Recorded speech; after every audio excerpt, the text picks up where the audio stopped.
Hello. Welcome, my lords and ladies, my kings and queens, my noble court. Today, we're doubling up on Pokemon, baby. We need to get this shit done. I want to get my Pokemon leveled and get on with beating Cinnabar Island Gym. So that's what we're gonna do today. We're gonna work on getting. I think it's Vulpix. He's got like maybe 2 more levels to go to hit 50. Right? Yeah. Something like that. Then we're gonna start pushing to 60.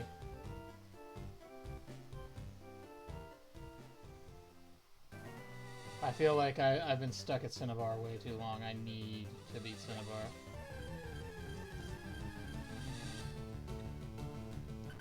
I do not need to beat Diglett though. Although I will go ahead and just end him because I'm pretty sure he has Arena Trap. I know Doug Trio has Arena Trap. Yeah, that wasn't even enough to like register as a thing. It is a bit of a walk to get back to Training Town. You have to beat Cinnabar Gym to get the highest area. Or the zone with the most, what do they call it?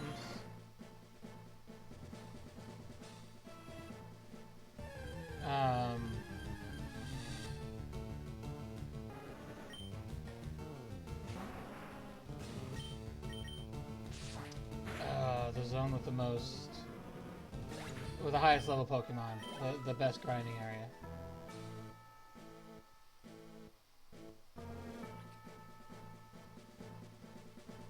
There we go. We just be grinding in here until we get there.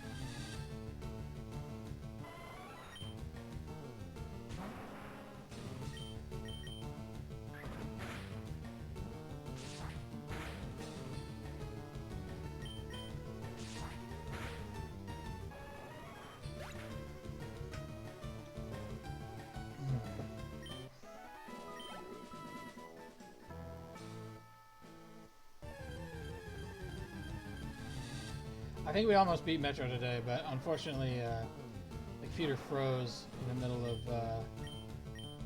that. Oh, that's not gonna hit him for enough, is it? Oh, never mind, it does. I meant to use Flamethrower there. Yeah, Beedrill's great with 900. So most of the Pokemon here are doing better than the Chansey. This guy's over 1,000, so that's great.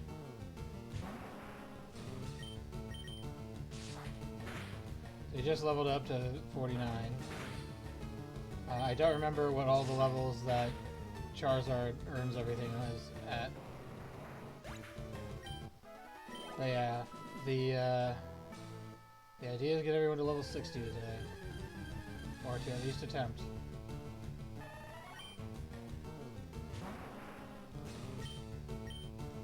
Based on yesterday, I'm not going to promise that I'm going to beat Cinnabar today, but I'm going to try. I'm going to try to get this done fast enough that we can make an attempt on Cinnabar.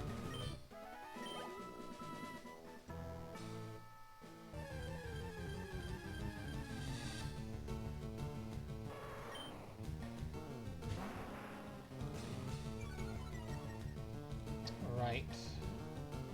Intimidate. I don't know how well Flamethrower is against him. It one-shots him. Perfect. You see how fast the XP bar is going up? This is what we're looking for, boys.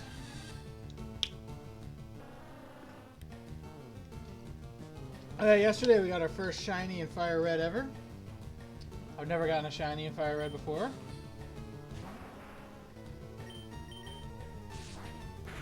And it was my one technical break of the rules. I caught it even though it wasn't the first one. I put it in the dead box though, so I just wanted I wanted some. Man, this guy's annoying.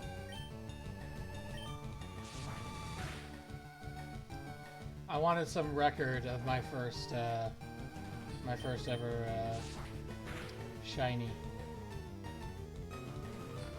And obviously, I was streaming when that happened, so I will have record of it. Sheer cold. Vulpix is unaffected. Yeah, I'll bet. Get out of here. Excellent. Dugong's probably the toughest one to beat with Vulpix right now. We're pushing to get all of them to 60 is the goal. So we're starting now, and it seems like we started a little late, but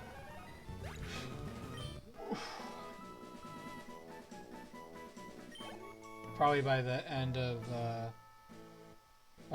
the stream, I'll be doing the whole like, man, I just want this to be over thing again. But right now, I'm energized. I'm good to go.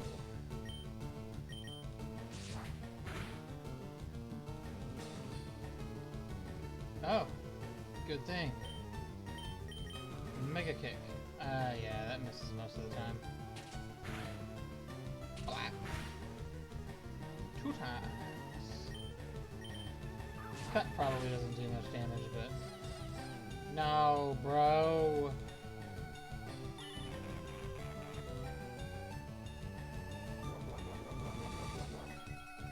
I feel like... There's a thing that gets rid of infatuation, right? A lava cookie would. Awakens. Mental herb. Oh.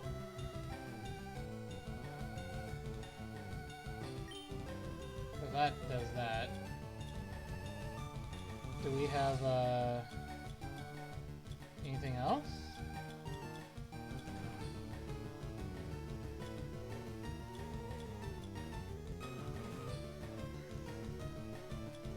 Heals all the status problems of a Pokemon?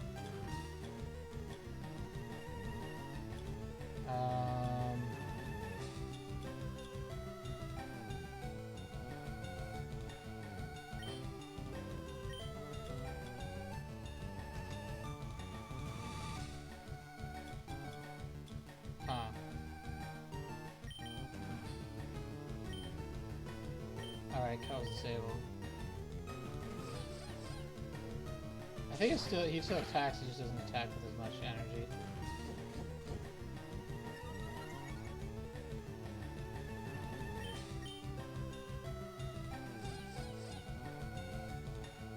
Immobilized, okay.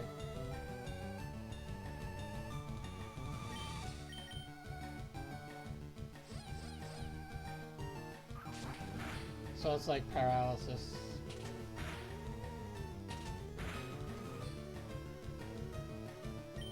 It's like paralysis, they can just make it so you don't attack sometimes.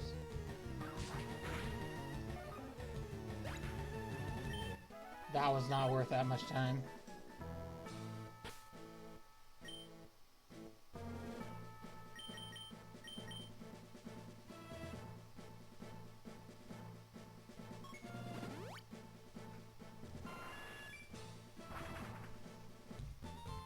Knowing that, I'll probably skip Wigglytuff battles just because it can infatuate you and sing to make you fall asleep and stuff.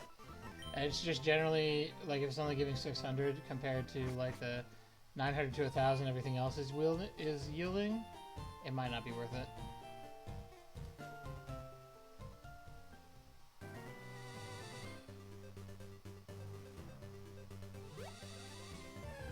Of course.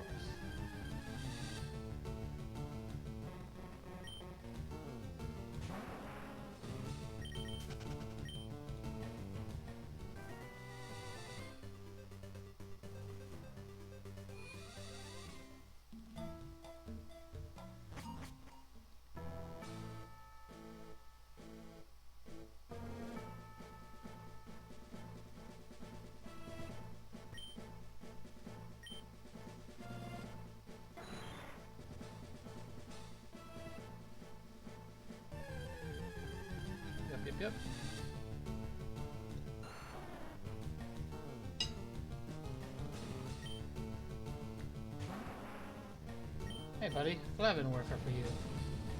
Oh, I played Metro earlier today, and there was a level where they hand you a flamethrower and just say, "Here, kill everything." It's really great.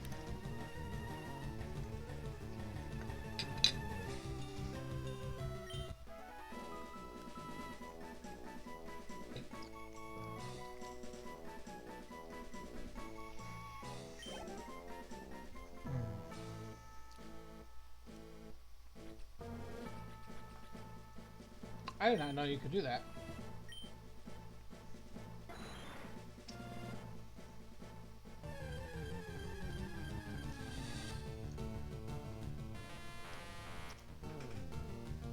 Okay. Still pretty confident I can one-shot this guy or something close. Oh, quick attack's a pain. Let's go, baby. 500's still reasonable, I guess.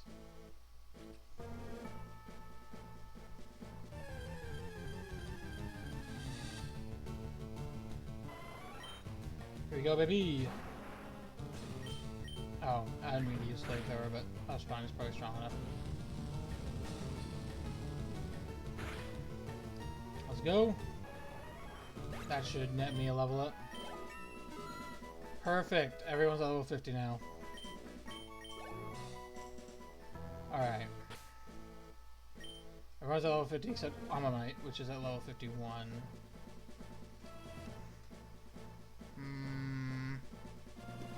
Our goal is to get to level 60. So we're going to start pushing to that. Might as well keep our Charizard going. Let him be our first level 60 kick-ass gym beater. I don't know what I would call it. Anti-gym machine? I don't know. Anti-gym machine, like, sounds like something people make up to avoid going to the gym.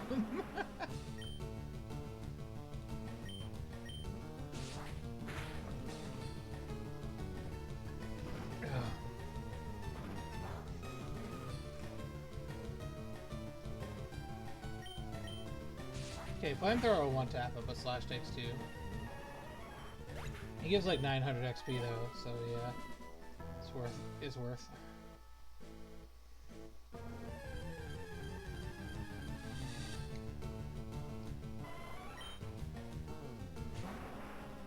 How many cuts does it take?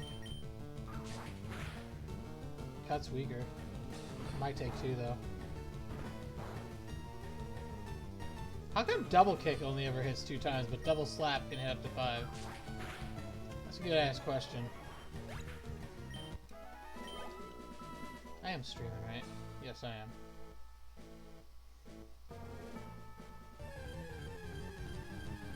I'm always self-conscious because I'm like, oh no, what if I'm on the starting soon screen with no sound again?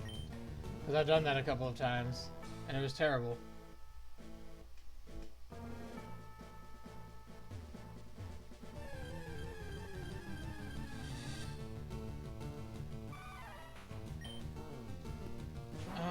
He was weak to flight type moves.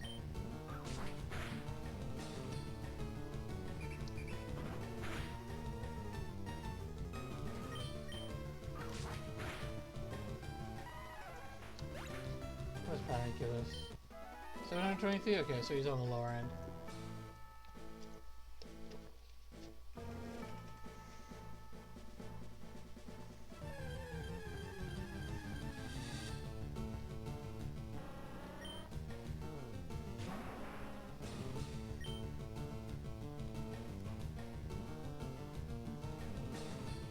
Yeah, we'll just flamethrower this guy. End him. We are 10 levels of senior, and we have type advantage. We're just gonna mark that. We gotta make this happen as fast as possible, I think. Ooh.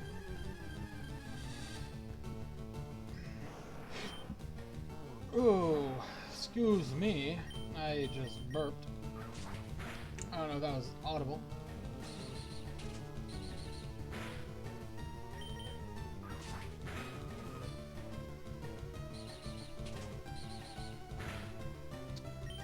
Quite sporting of you not to use any water moves on me.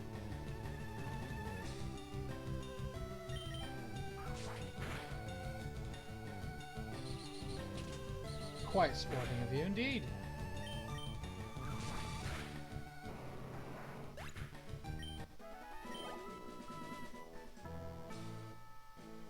Props to you, chap.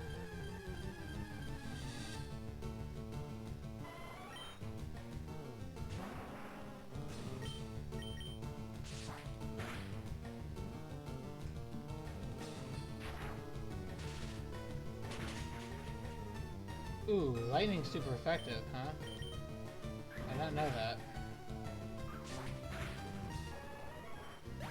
I mean, I probably did know it somewhere in the back of my head. But,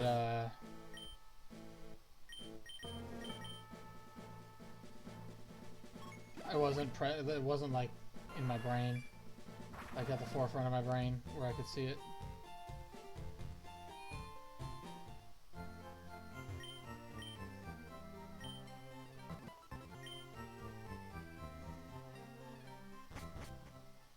Yep, let's get back to it.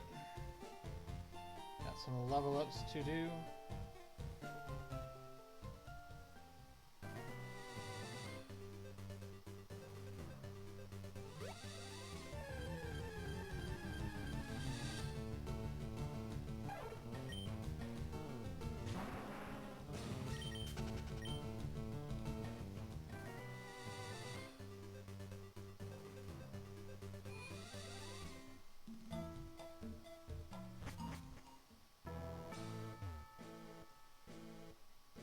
For some reason, my arrow keys didn't work there.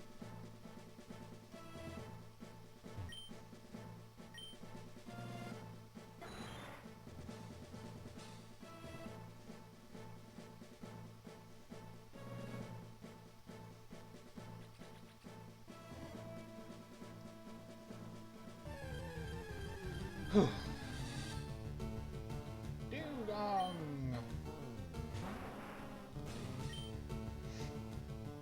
See if we can hit with Mega Kick. Hell yeah, let's go. Doesn't hit often, but when it does, boy does it hit.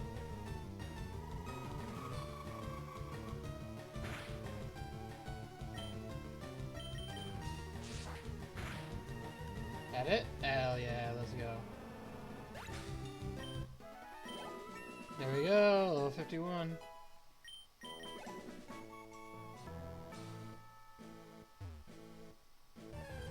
I think most Pokemon stop learning stuff after level 50. I don't know if there's a lot that do, that learn after 50. I know Dragonite does, and Dragonair does.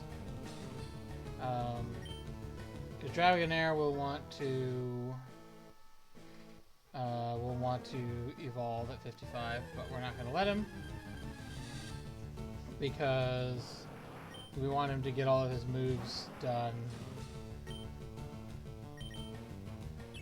Oh, go screw yourself. I only get 5 of those and you protected against one of them. Damn, bruh.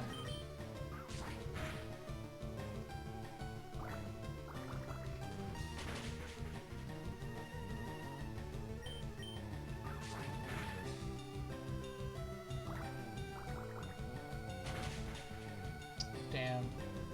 Only a couple fights in and I'm gonna have to go heal.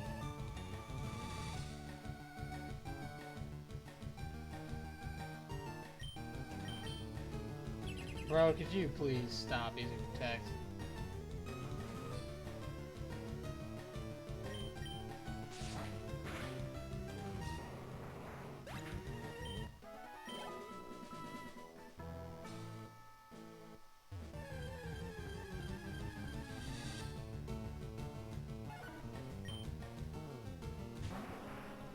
We're not fighting you.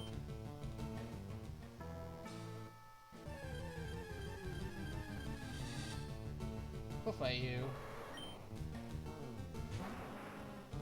Flamethrower for you.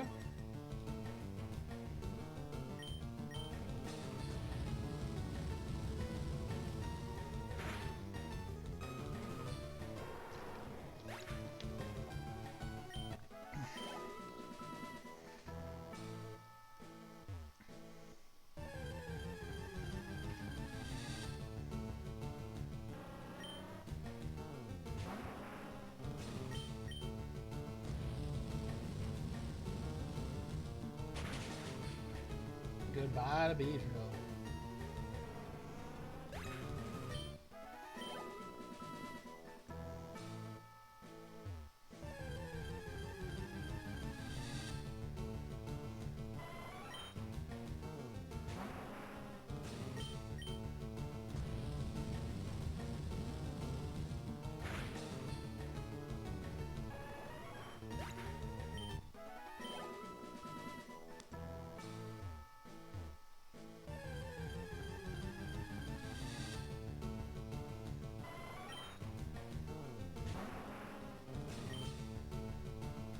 Flamethrower again.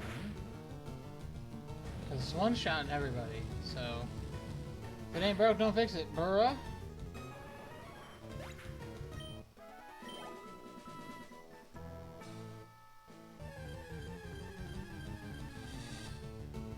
Yo, Parasect. Let's go.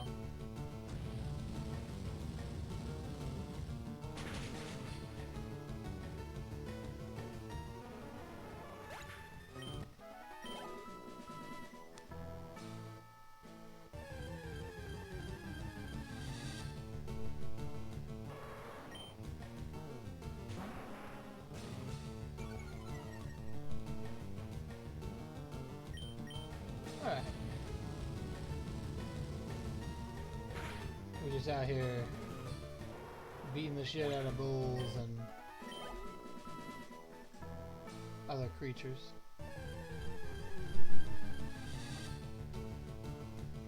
Yo, what's up, Torque? Yo! I got Death Wish with me as well, so we're gonna have a powwow chatting about Pokemons? Yeah, pretty much. Although I'm pretty sure Death Wish has a question for you. Oh, what up, man? Yeah, so where's the blinker fluid located on the Vulcan? I'm relatively certain that there's no such thing as blinker fluid.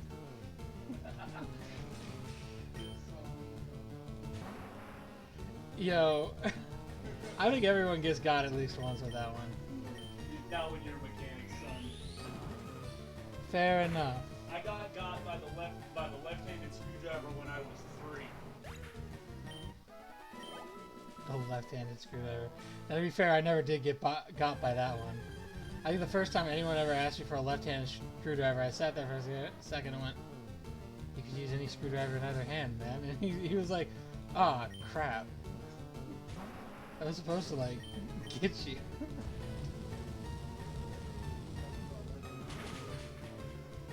Yeah.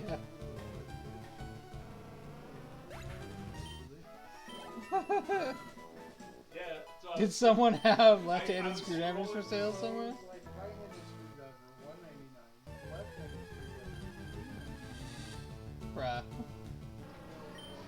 if they got their hands on a left-handed screwdriver, I know who I'm going to for the Skyhook. Right. Skyhook, left-handed screwdriver, blinker fluid. or the ID10. ID10. Oh yeah, the ID10T form.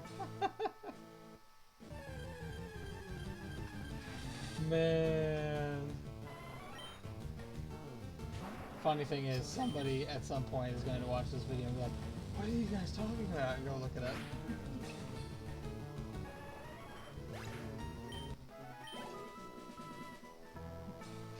What was the ancient text from Star Wars where he's like, "No, the ancient texts."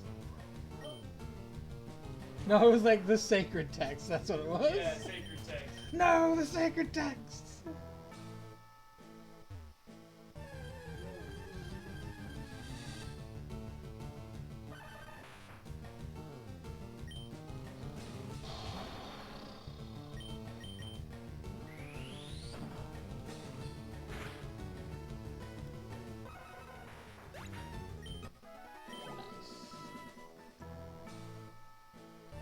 We just hear leveling up now.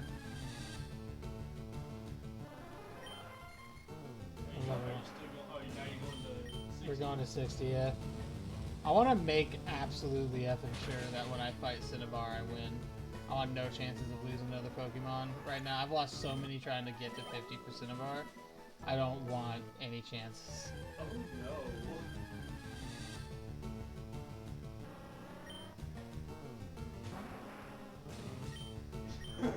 go home. Yeah. Yeah. There are just some people who just need to turn in their tools and call a professional. I don't even know how to like articulate to chat what I just saw, but some people shouldn't be electricians. Let's just say that. Is that not an electrician situation? Oh, that was definitely an electrician situation, except that's not what I was asking for. You don't want me to tell you on stream what this is. That's fine. You can keep it to yourself. I'm totally fine having a safe space stream. I just don't want you getting in trouble. And I did get yelled at yesterday for saying a bad thing.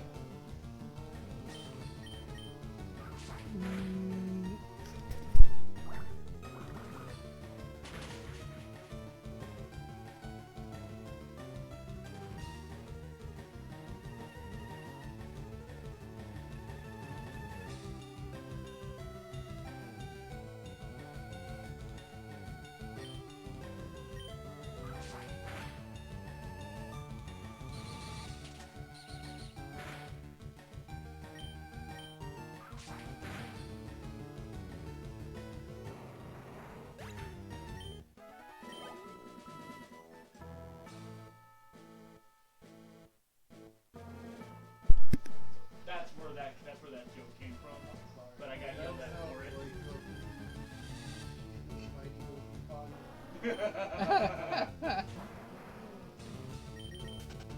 Yeah, more or less.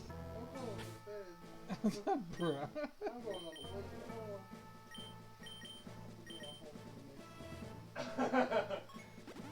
Hello, witness protection. I'm calling the police. And then I got the elevator music. Man, that's like all the town music in this game. Yeah. It's like elevator music.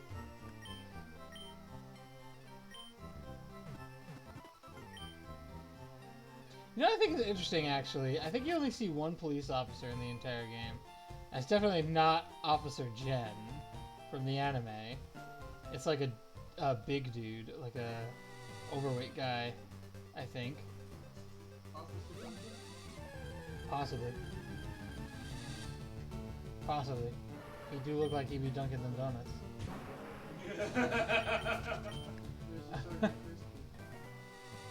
I don't know about that one.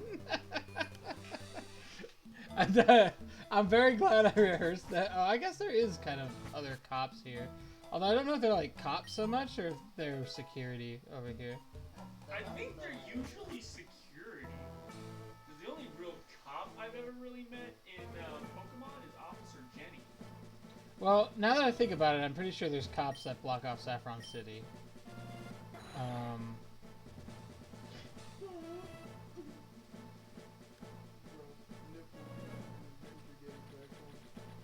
Is he? What's going on?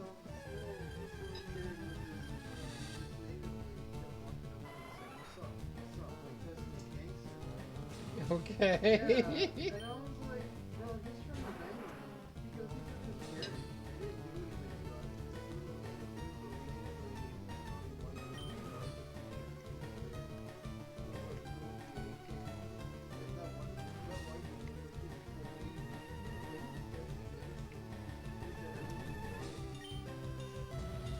do anything about it.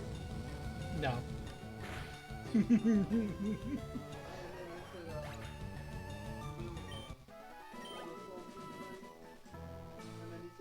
Pigeon trying to fight me. I was like, dang, you just can't go anywhere on your own, dog. He said it's a sad life. I tried to hit my little Hector with the slide, and my dip, and he dipped. Little dang Hector. What the hell? I'm changing the conversation. Yeah. He said there's a culvert right behind the bus stop.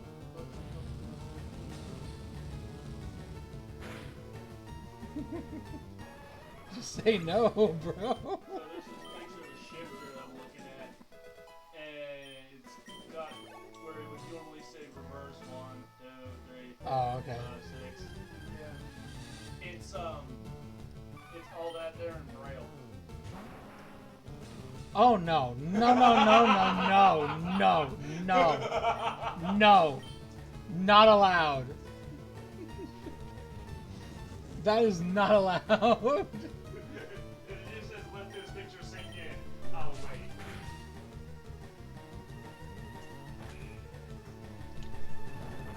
No, that's not safe.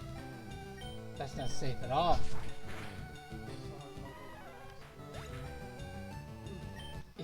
What the? You just saw what? She just saw a couple on scooters, like a little rascal. Okay.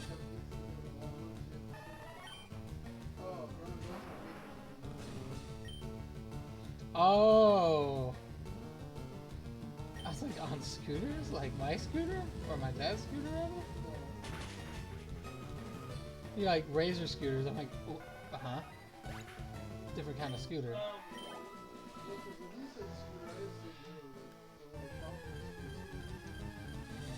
Oh. Yeah. What's with Scooter really... That's not America. No, I'm just talking about the scooter. No, I was gonna say, Scooter really do have a lot of different, That's, I mean, it's clearly Doritos, but That's clearly a powder one. what? What? Okay, now you got me curious. What even flavor is? That's a salt flavor. So he shows me a picture of a Japanese Dorito bag. That's like the picture on the bag is just a dude holding the ankles of another dude while his foot is firmly planted in the dude's crotch. And I'm just like, what? I don't understand. What flavor even is that? Yeah, he's over here. That's violence flavor.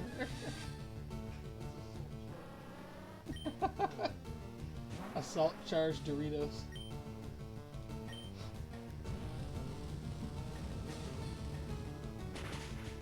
The flavor of felony. Oh man.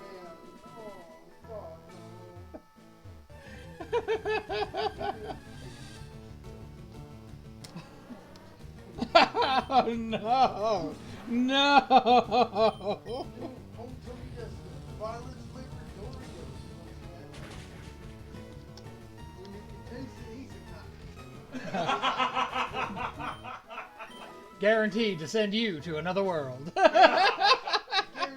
to give you one of them. I took a bite of a Dorito, got my ass beat to death, and I ended up sitting right another one.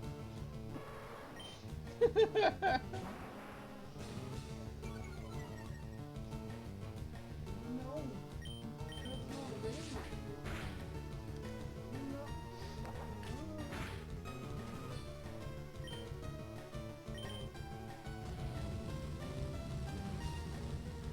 They're out here looking at pictures on their phones. Most of it I don't get to see. That's,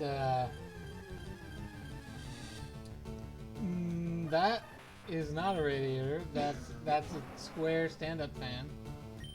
I'm trying to remember what you call that. Space fan?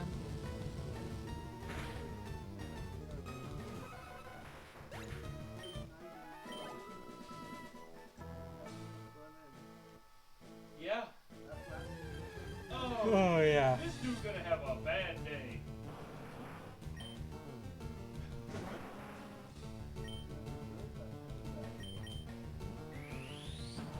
I'll never forget one point. Yeah, he's got one. Yeah. Ramen waffle. No, No. I cut a motherfucker. Pull up the switchblade. I will cut you. I'll fly on word for this guy. There was a job I was at, north of the street in Camelback, and we had to drill up into the ceiling, into the concrete ceiling, and Dragon Rage. we're like, all right. So I drilled up a Okay. few times, and I hit Cut. rebar. Slash flamethrower. We went Mega like kick. 4 cardinal directions, but we hit rebar each working time. So we had to Yeah, I don't really use Mega Kick. We can swap that for Dragon Rage. That's So fine. we had a guy come out and he scanned he X-rayed the ceiling, figure out where all the conduit and rebar shit was. Yeah, I tried. I really did. Okie dokie. But so the guy gets done scanning. My foreman goes to the room.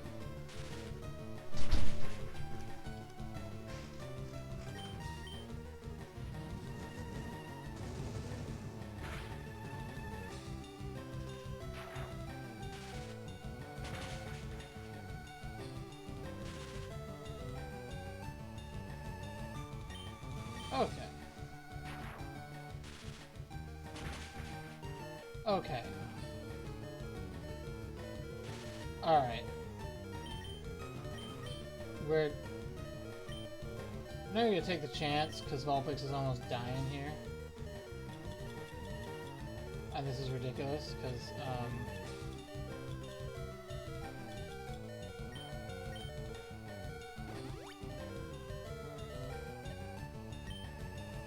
there we go. Vulpix does not have the anti-paralysis move. Just hit him, please. Bruh.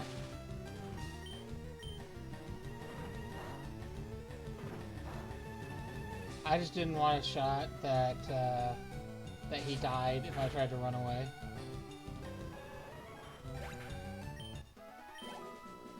Okay, we gotta go heal. Get our PP back.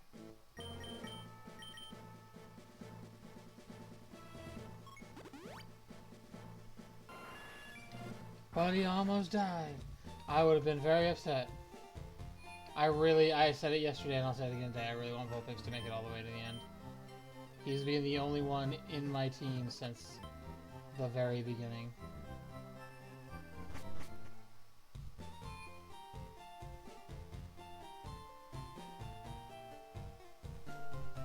Actually, is that true? No, yeah, it is.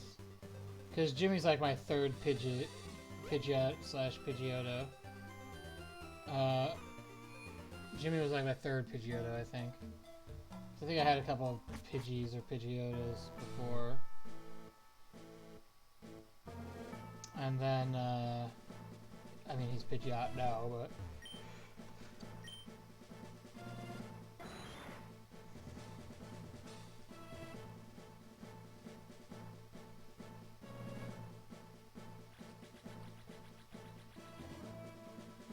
I like the little sound the shoes make. Yeah, baby, let's fight Primate. We be working on it. We be working on it. We got level 54 now. Critical hit, let's go, baby. Perfect.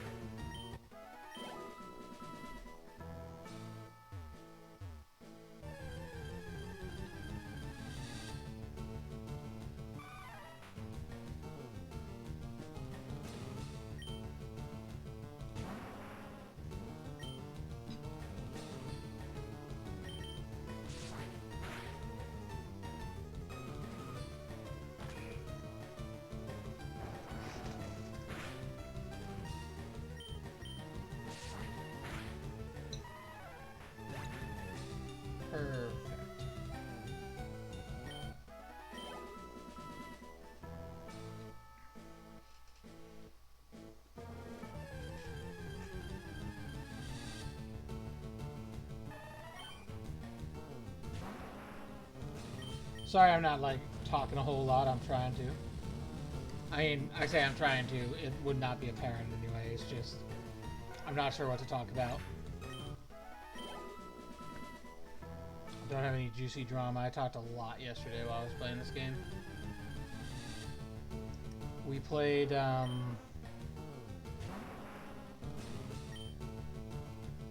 what if Dragon Rage does reasonable damage against Dugong? Played Metro the Squirter. No. I'm gonna do something out of curiosity because I'm not sure, and it's worked on a lot of other stuff. I don't think flamethrower will do much damage. Okay. It's alright. But it's not super great.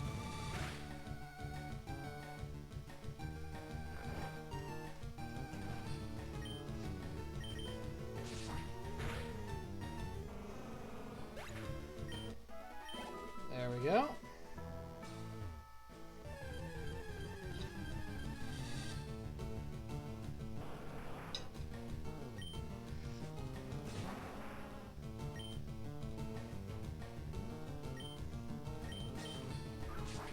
Just cut. Damn, critical hit.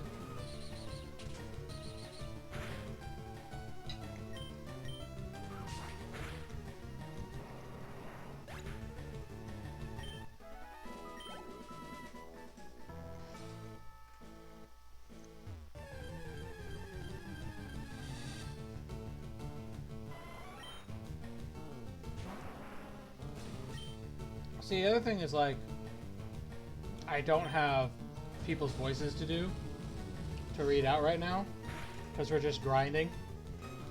Grinding is a lot of time in this game. Grinding in general takes a while.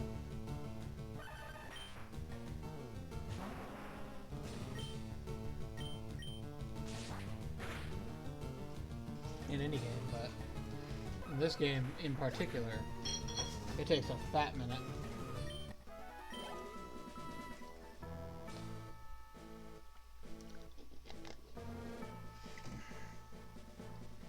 I still really want to make it to level 100 on all my Pokemon. Part of the reason I want to do that is I've never done that on this game. I've beaten this game, but I've never, like... Oh, I should just flamethrower him. There's no reason for me to do that. Spore puts you to sleep. Guess I mean, he can't do anything genuinely problematic. Well, I'm asleep. I wish sleep always healed you. Because I think if it did, it would be... There'd be more like... Oh, crap. Alright. We're gonna go clear that.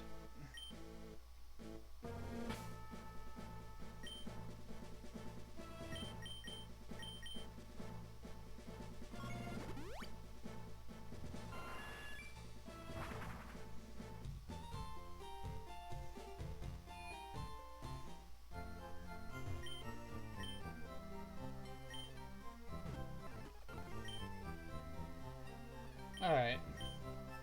No, I don't. Let's go. I don't want to use my items if I can avoid it. That's why I did that.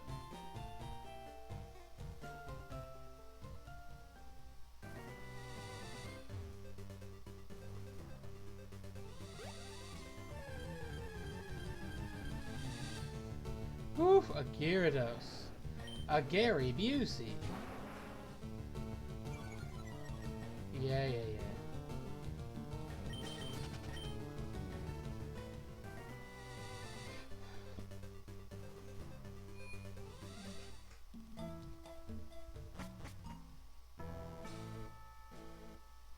So weirded out that they used that particular music there. Not sure why they would do that.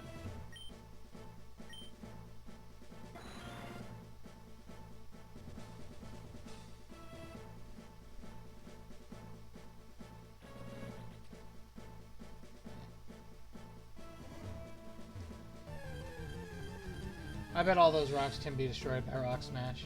You get Rock Smash, or at least you get the ability to use Rock Smash from the Cinnabar gem, so another reason for me to get it. And then once I beat Cinnabar, there's also another place I can go to grind.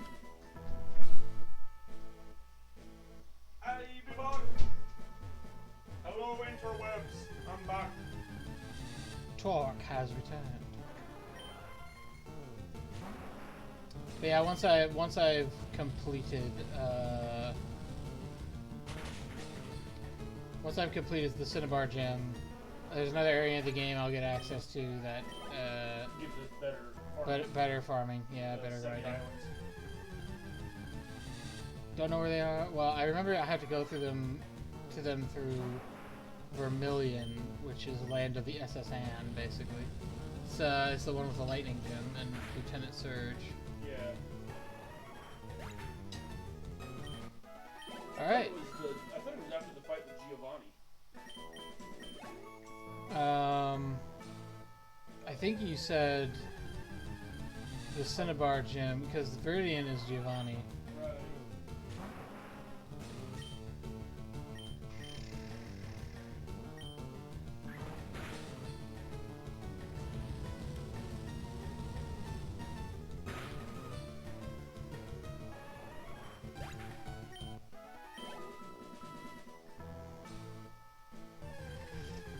So we're level 55.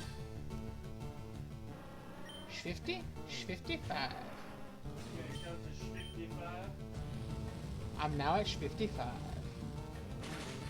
Watch me make that joke for every single Pokemon that gets to level 55.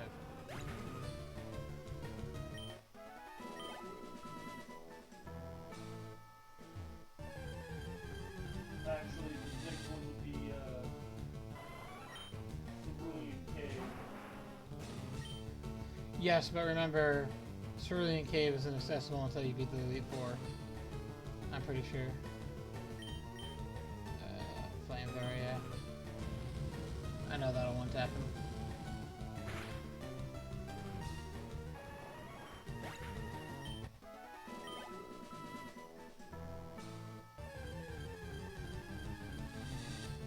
Alright. Mothra. Another one-tap with a Flaffenwerfer. I know I keep pronouncing it wrong. I'm doing it on purpose. After defeating the main story and defeating the national Pokédex. Mm-hmm. Can you hand me a Nog Champa? What? A Nog Champa stick. Blue one. These two things by your brisk. The blue one. Aha!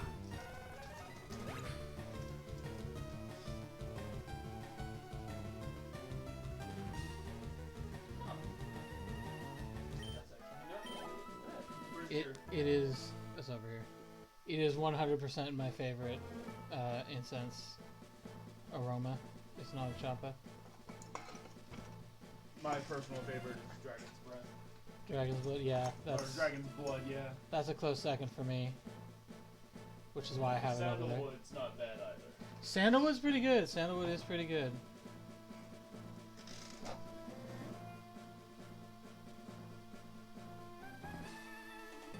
Alright. I got that The going. thing with incense Is this what? it's soothing. It can be. I don't want to fight Magnemite. I don't think... I mean, I think I could probably beat him in one go, but... I don't want to. Let me double check to see if Magnemite has... Has, self-destruct? Yeah. I don't think that's not my issue with fighting him. It's just that he's not going to give me a lot of, His ability XP. to confuse and paralyze. Well, no, he's just not going to give me a lot of XP. Ah, yeah, that's... But those two things make it so, like, it'll It's extend the just fight. exponentially more not worth it. Yeah. It just makes it more not worth it because it'll extend the fight and Extend the fight that's not give me any more Yeah. XP for extending the fight.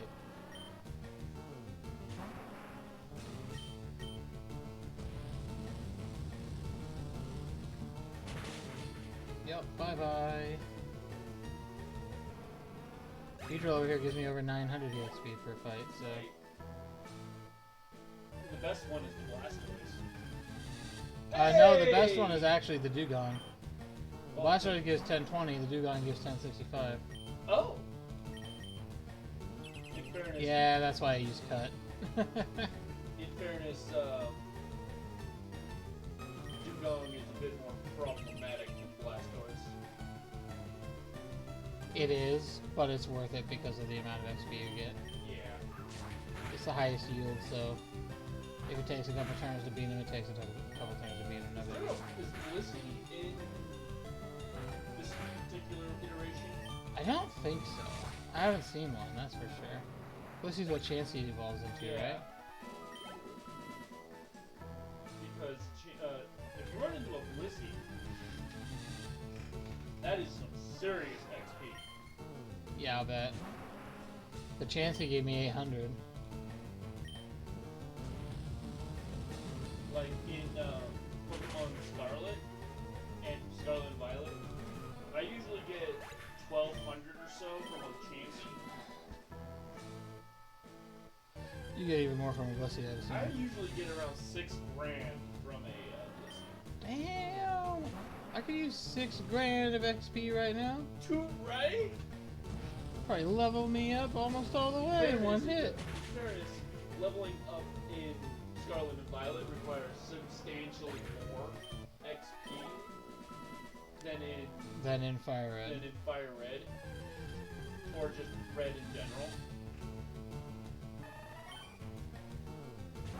I don't doubt it.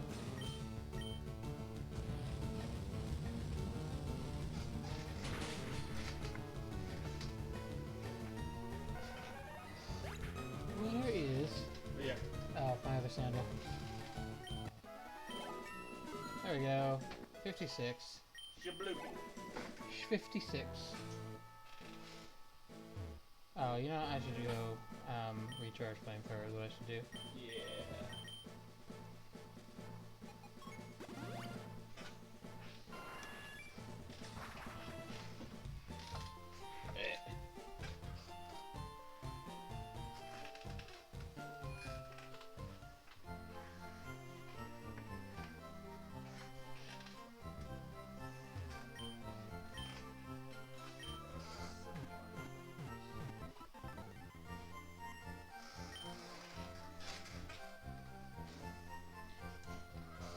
We hope you keep coming back to the hospital. I guess this is more like the vet. It doesn't really... The idea is that...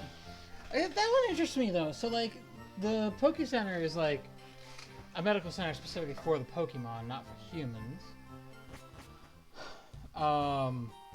Yet, if all your Pokemon die, you white out and manage to crawl to the nearest Poke Center or something like that.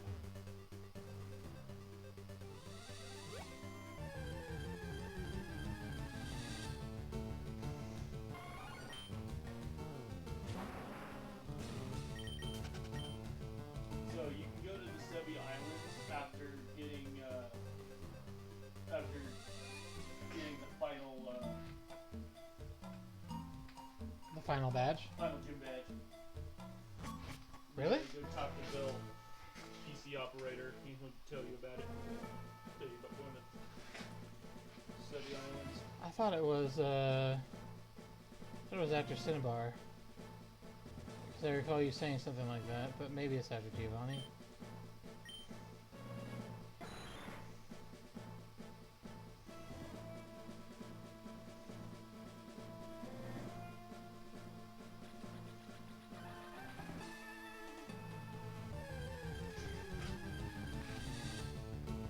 There we go. Continue to use fire.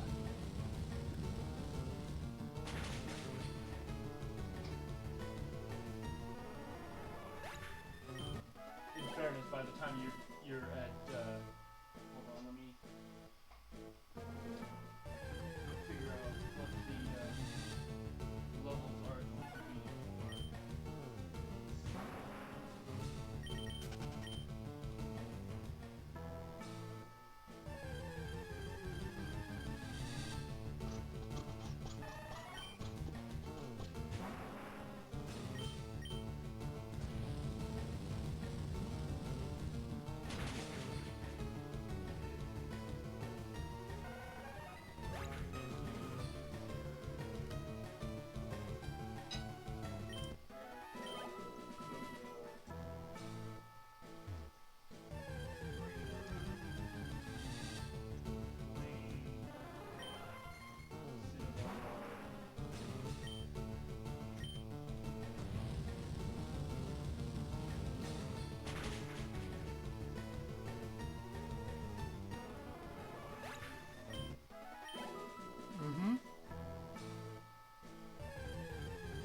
At the very beginning of the game, they go like, "Oh, that gem in Viridian is like, it's a gem, but it's closed. It's been closed for a while. No one knows why." So the max level of Giovanni's Pokemon, 50. So if you're at level 60, you should pose. So I don't need to. What you're telling me is, once I hit level 60, I shouldn't need to grind again until the Elite Four. Right. So I should be able to go through 2 more gyms once I hit level 60. Theoretically, yes. Because Cinnabar Gym is going to be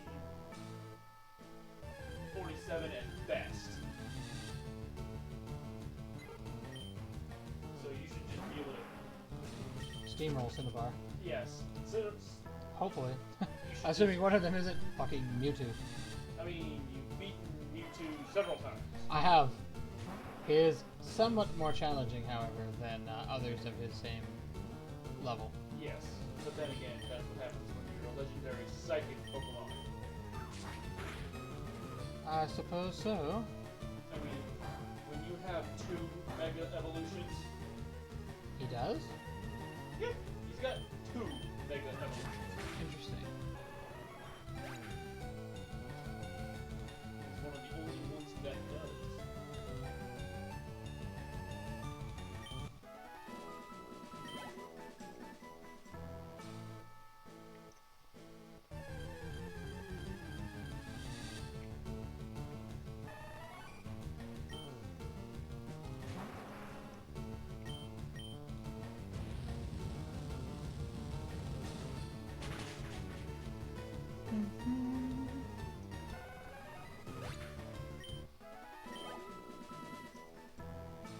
Huh. Much in the same Doesn't Charizard have 2 as well? Yes. I thought that was like average for Pokemon, is that not? No.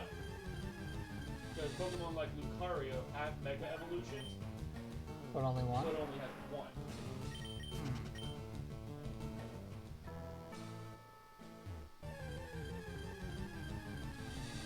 What is a Mega Evolution? Because I got like the only information I've ever gotten given by that is like a very paltry explanation on Pokemon Go that tells you nothing, honestly. Is that similar? I'm gonna sound like an idiot kid who's talking about shit from his time while not acknowledging what built it there. Hey, Daddy, is Mega Evolutions kind of like Dynamax? Same energy. Is it really? Kinda, yeah. Huh. So, the Dynamax energy existed in previous games? It's not that kind of energy. But what I mean is, it's got that same power jump. But so that's regular Lucario. Mm-hmm. Mega Lucario. Ah, he looks way more badass. Mega evolutions do tend to do that. So the only reason I'm saying, because all I know about Mega Evolutions is you need to have a certain amount of a certain type of energy to pull it off. It's temporary. Yes. And from what I understand of Dynamax, as well as Terastallizing, you need to have a certain amount of energy to pull it off, It's temporary. and it's temporary. In fact, now I don't know if this applies to Mega Evolutions, but Terastallizing and Dynamax only last 3 turns. I don't know that. I wouldn't know that because I haven't messed around with Mega Evolutions and stuff yet. I know that they don't quite work the same because both Terastallization and Dynamax you only get to do once per battle. Yes. However, Specifically, once per visit to To the Poke Center. Poke Center. Yeah. However, if I understand correctly how Pokemon Mega Evolution works, you can accumulate energy, and as long as you have enough energy to spend, you can Mega Evolve. But it is temporary, and I don't know how temporary is in that sense. I'm more versed in the ways of Dynamax and Terastallization than I am in the ways of Mega, because I've never dealt with Mega.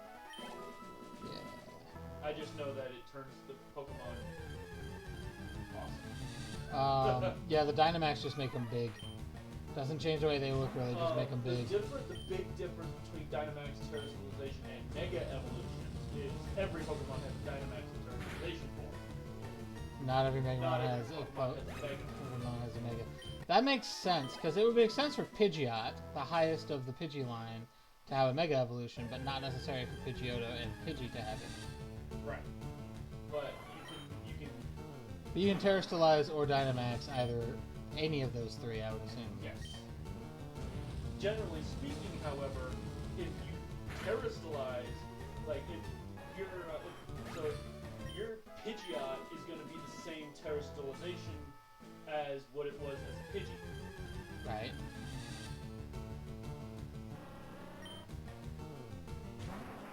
But Meanwhile,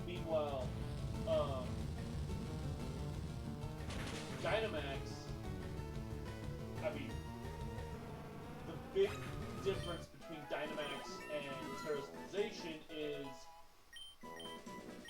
Dynamax is more of a get big, do more damage. You basically turn your Pokemon into a giant kaiju. yeah. Versus Terastallization You're like crystallizing them. it crystallizes them and potentially changes their typing. Yeah, I do know that. Because I know that there's a big deal about how, like, when you go to fight, like, the crystal battles or whatever, like, you could very specifically find certain Pokemon that have a certain Terastallization or a certain Terra type that if you were to find one in the wild, it wouldn't have that Terra type. And it's your chance to get, like, an option to have type advantage when you otherwise wouldn't have type advantage. So, like, for example, let's take Jolteon. Yeah. I could get, so Jolteon is generally speaking He's electric type. electric type. Can you change your Terra typing? Yes. Ah, interesting.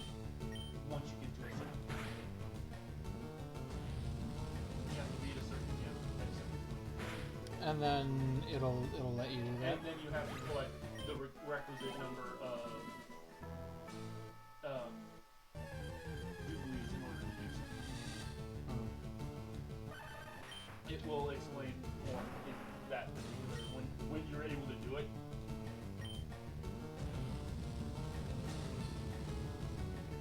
But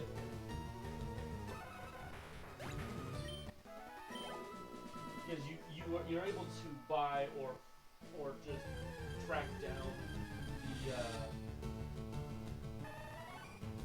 you're able to either buy or track down the requisite materials to change Terra typings. So it's like it's kind of like a crafting system in a way. I mean, I assume it's not exactly the same like that. But for example, like Final Fantasy usually has like a synthesis shop where instead of paying exorbitant money for a better weapon, you go out and get the correct items you need and you bring it to a guy and you pay him a smaller amount and then all the rare items necessary for him to build it. Yeah. So I imagine it's something like that. Like you can do this, but you have to go hunt down specific stuff to get the more powerful version or whatever. Yeah, it's less that it's a more powerful version.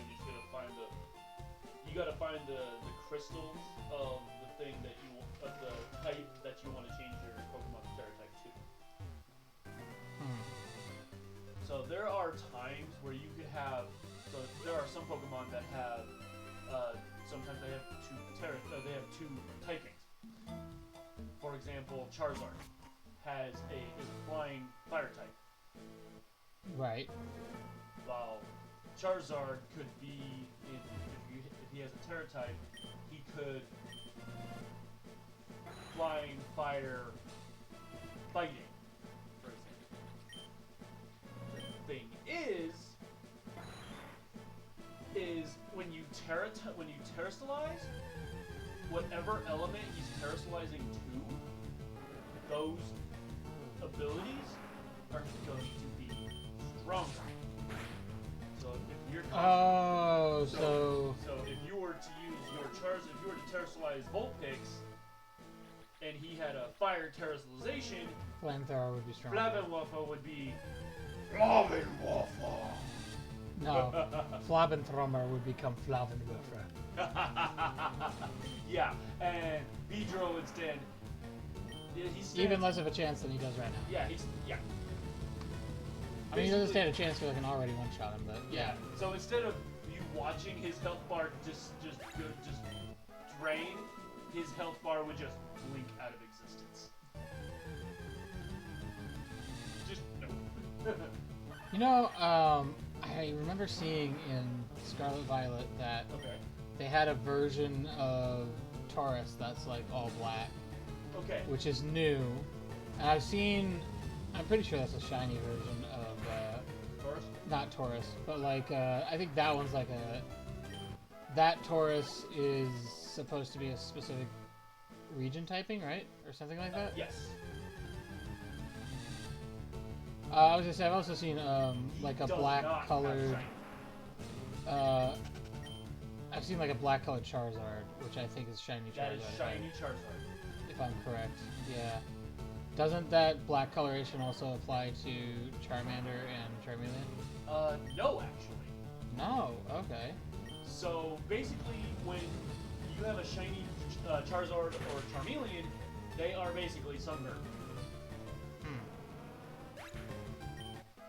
And then they become Charizard and they become third degree. I was gonna say, it becomes a third degree sunburn.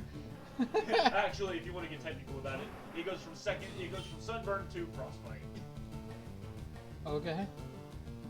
Because frostbite turns Lynn black.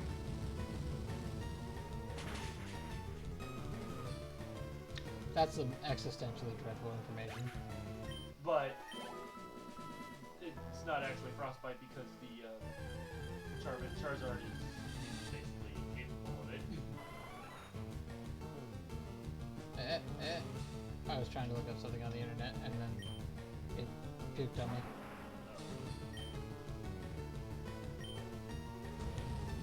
I want to look up something for a actual edited video I want to do.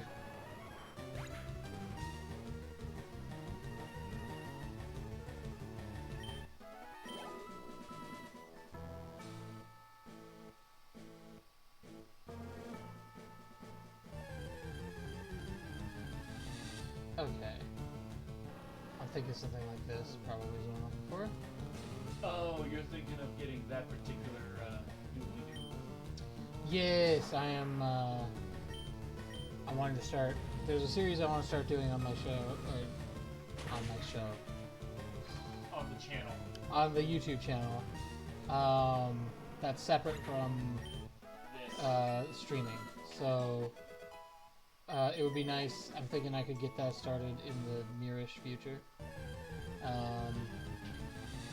And then I'm also working on lore video for Power Wash Simulator, which will take a while. Not because... Here's the thing. Honestly, I could probably find a text dump of some kind, but I actually need to record myself playing every level so that I can use that footage in a video. And some of the levels take a long time to clean. Because apparently, people are filthy. Well, the explanation is that they live in a town right next to an active volcano. So the char from the volcano... will you die to slash on that? I don't think you will, but yeah. Sand Tomb doesn't affect Vulpix, okay. That's flying type. Oh, it's ground move.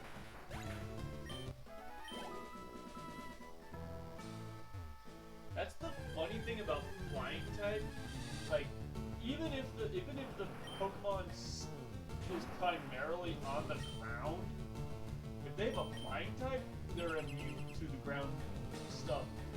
Like I think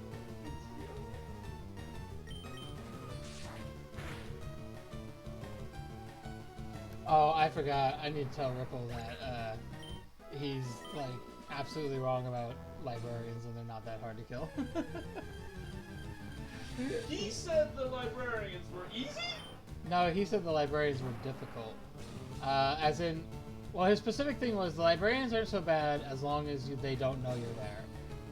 But I wouldn't suggest getting into a fight with one, because once they close distance, which they will do, they pretty much insta-kill you. That was his description of them. Although he played it on hardcore difficulty, which I'm not doing. And, oh, I should not have used flamethrower. So like Dodrio, he's a normal flying type. Yeah.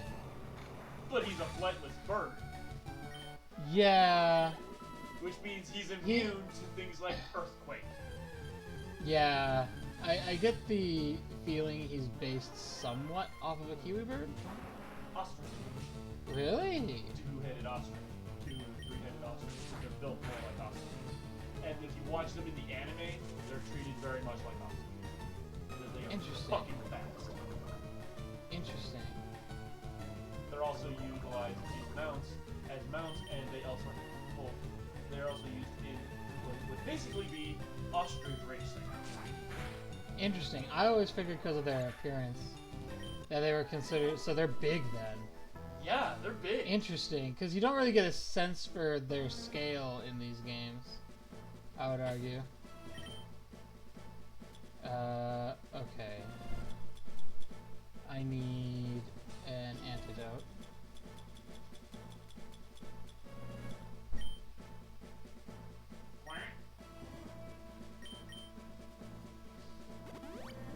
Perfect.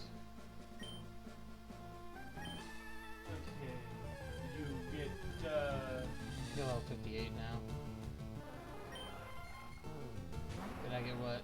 I thought you switched out Pokemon. I turned away for a little bit. No. Okay, do it. So I thought you switched out a Pokemon. So I was going to ask if you got to level 60. No. It's level 58, and when he gets to level 60, we'll swap out for another one.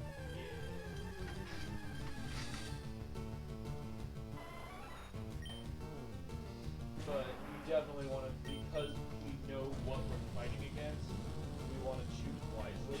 Otherwise, How goes the Pokemons? Right now it's going really well. I'm jumping like really quickly to 60 on Vulpix right now. How are you, Poppy? How's it been? How it do? How it be? Dugong!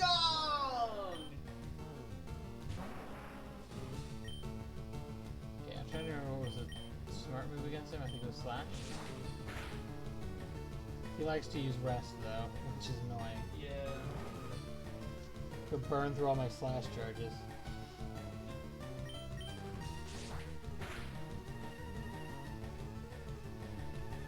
I'm glad the sleep only heals him the first time. That would be like that would be intolerable. insanely broken. if it did it every time. That being said, if it did it for them, it would absolutely do it for you.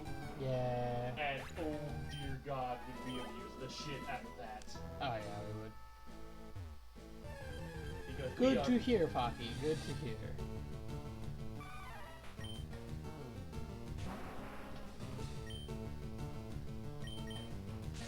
So, for example, if we bust out a new one, Dude, I thought it did for the longest time. Like, I remember starting this playthrough thinking that was the case. And then wondering, like, why am I not waking up when I take hits? Because I'm used to, like, Final Fantasy, where if you fall asleep and then take a hit, you get woke up. I mean, D&D is like that too. You take a hit, you wake up. I think a lot of fantasy video game rules are born out of Dungeons & Dragons rules, probably. I wouldn't be the least bit surprised if that was the case. Also, I feel like magical sleep is would be affected differently Probably. which is probably why you don't. Also, like for example, Dotrio has an ability called Early Bird. Dotrio does? Dotrio. Oh, Dodrio, the Kiwi ostrich. Yeah. He has an ability that it's called Early Bird, and the sleep effects last half as long. Yeah, I was just talking about, like, I'm glad it doesn't heal him gradually as he sleeps.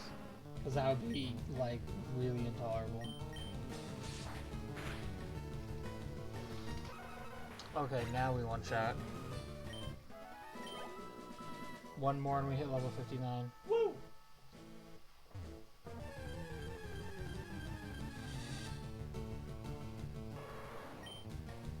Alright, let's win it. Let's, flop and whir for this bitch. Yeah, but in Pokemon Scarlet Violet, Tauros has 3 forms. He's got a fighting form, a fighter water type, and a fighter fire fighting type.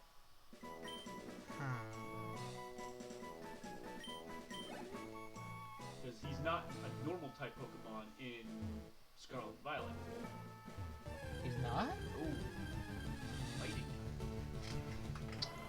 Why, though? That one makes less sense to me. That type. No, it makes perfect sense because the Paldea region is Spain. Bullfighting. Oh. I can see why that's an idea. I just like always associate like fighting type with like martial arts, and I always figured that's how it's supposed to be. So like when I hear, oh, the bull is a fighting type, I'm like, I don't think that counts as fighting so much as slamming your head into something. I mean, yes, the horns are helpful, but most humans are thinner than the horns, so you do not hit them with the horns, you just hit them with your head, which in fairness will still kill you. Yeah. And then you also gotta consider the running of the bulls. The running of the bulls? As in like their physical running? As in, basically, the bulls, they let the bulls loose in the streets, and they chase humans. What is this? Some like, it's like weird torture method that I've never heard of? No, it's a sport. It's like it's a big deal in Spain. Wait a minute. You're telling me that there are athletes out there that get paid to run from bulls, and that is the entirety of the sport? Not that. I mean, it's not really a like not that kind of a sport. Spork.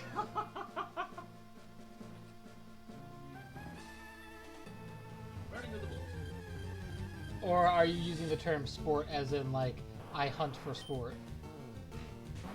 Running of the bulls is an event that involves running in front of a small group of bulls, typically 6 to sometimes 10 or more, that have been let loose on sectioned off streets in a town, usually as part of a summertime festival.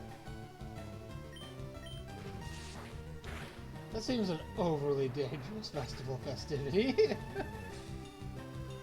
People die. You would never get away with that in the U.S.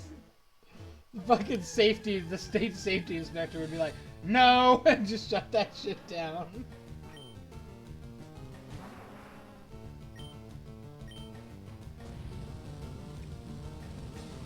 Man. That's interesting, though. I think that's... On the one hand, I'm like, that's horribly unsafe, and I think it's a bad idea. But on the other hand, it's fascinating to hear that another culture that's not even that far from where I live does this normally as part of festival stuff to do. Or do they not do it anymore? I don't know. I think they did do it, because they did it last year. Oh, alright then. And And PETA hasn't complained about it yet? So, not only is it done in villages across Spain and Portugal. It's also done in Mexico. Well, yeah, that's what I was thinking. Because, like, I think I've seen... Because you described that to me, and I'm like, I think I've seen, like, visual representations of that. I didn't know what it was called before. But, like, with people, they're like... There's, like, a hastily constructed, like, fences, wood fencing that goes around it, usually. People are running around in them, and bulls are coming after them.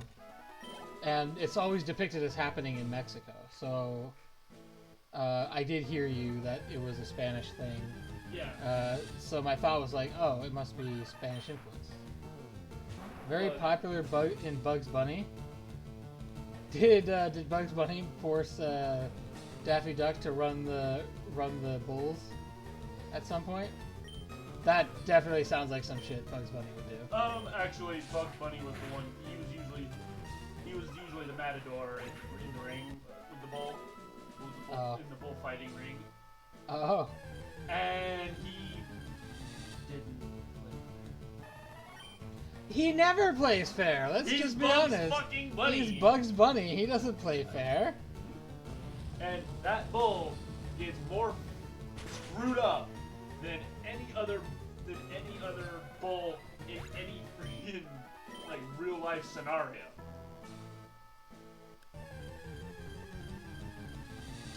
I was watching a, what's his name? Because I think Droopy Dog, cartoon where this guy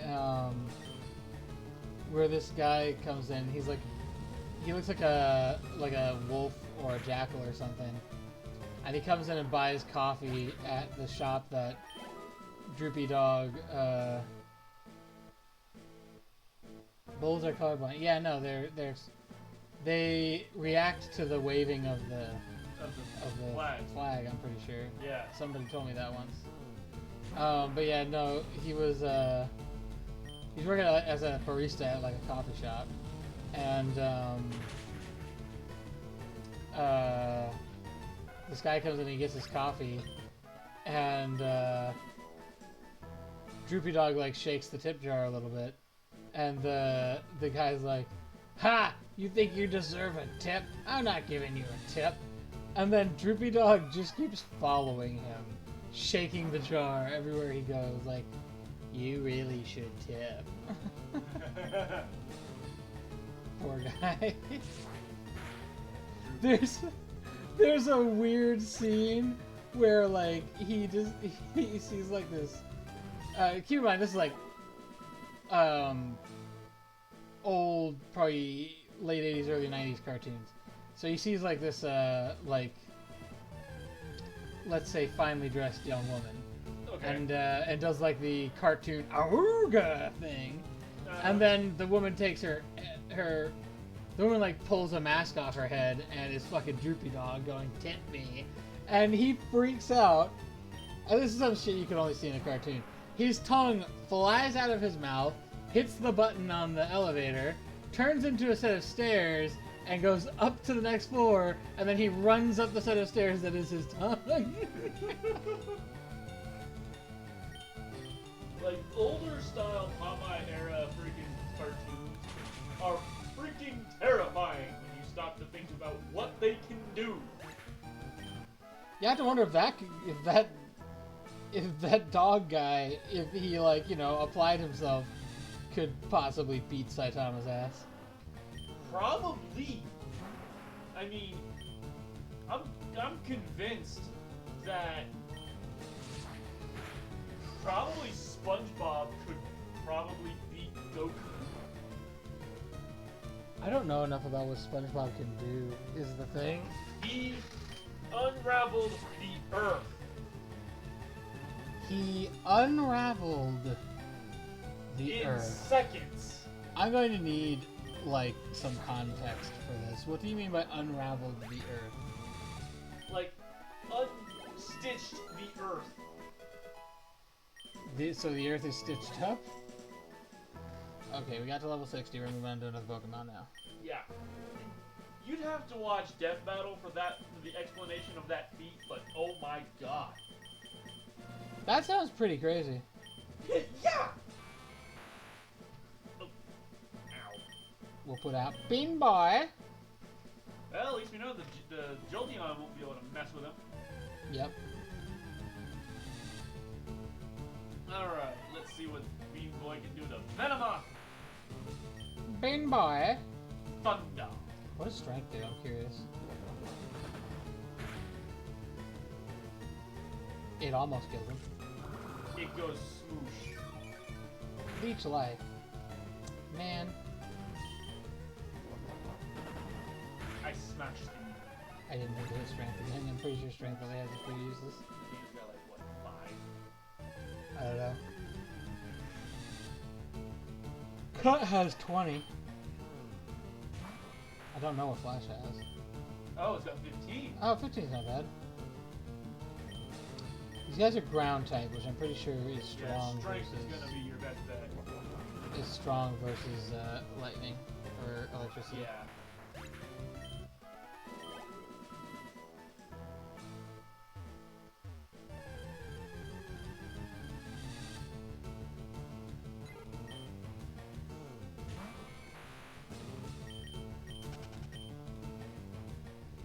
I need some caffeine. Do we have any caffeine?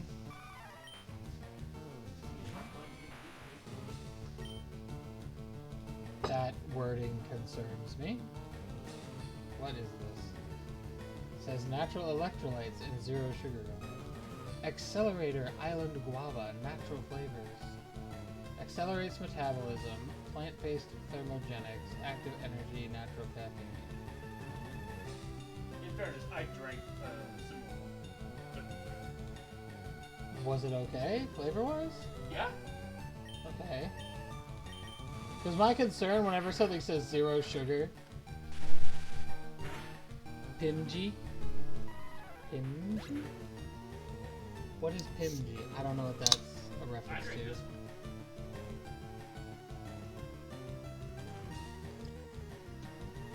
It's very sweet for not having sugar in it.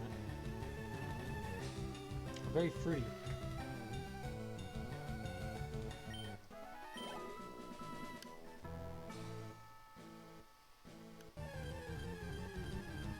Does that one have sugar in it? It looks like this is like white colored, which usually is like this sugar-free version, or are they all zero sugar? This one has had zero sugar in it as well. So the brand is...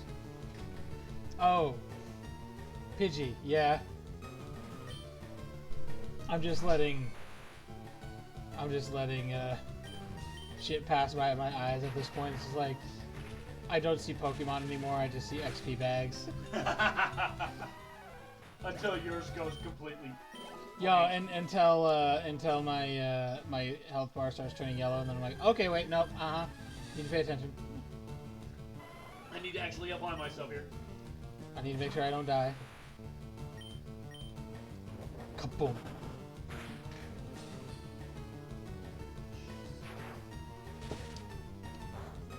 Not very effective. That's How fine. is that not freaking just immune? What? Oh, Volt yeah. absorb? Oh yeah. What is Volt? Oh wait, no, that's because I used a. That's because I used a lightning move on him, isn't it? Volt absorb means that if I use a lightning move on him, he heals, doesn't it? Volt absorb is actually a pretty good ability. Is it? Oh. Yeah. So it's gonna freaking basically it zaps everybody around and heals you. So if Bean Boy can learn it, learn it. Oh, water is weak to this. Yeah, this is gonna Let's go. bling.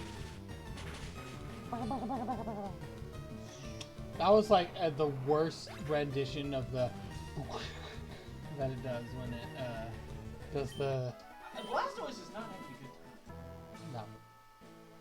He's having a less of a good time now. I think Dugong might have be more deal-withable now. I think ice is Hold on. strong to lightning though.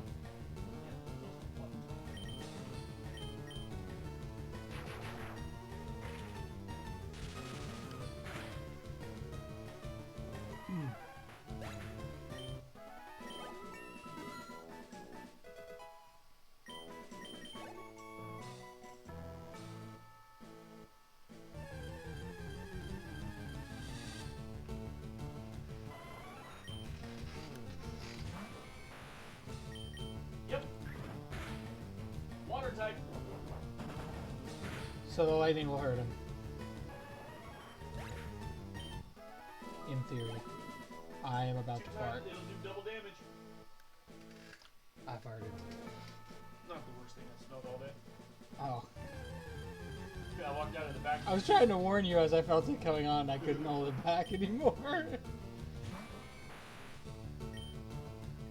That is, gross. But also, you know, just unfortunate. Yeah.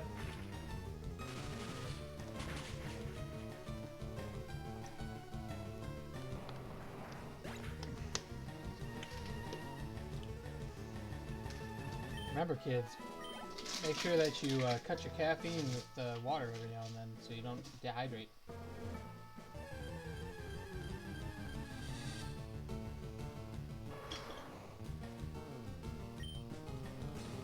Bean boy! Fuck him up, bean boy!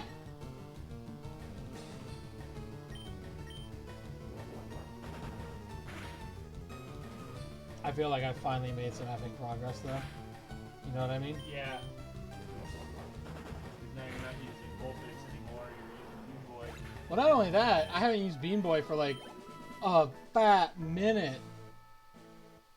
Let it go, can't hold it back anymore. Not sure that's how it works, but sure. Oh my god, yes! I just, have you never had to fart, Pocky? Like you hold it in and sometimes your body's just like, nah fam, and it just lets it out anyway. No, he was making frozen I know. numbers. Okay. I'm wondering about that, not sure that's how it works, but sure.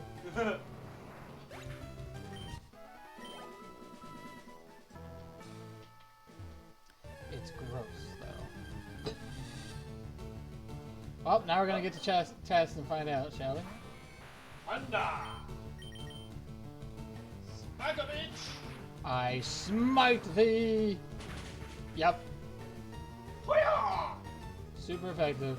Dilgum, you just became favorite farming Pokemon #1. Yep, you are now eminently...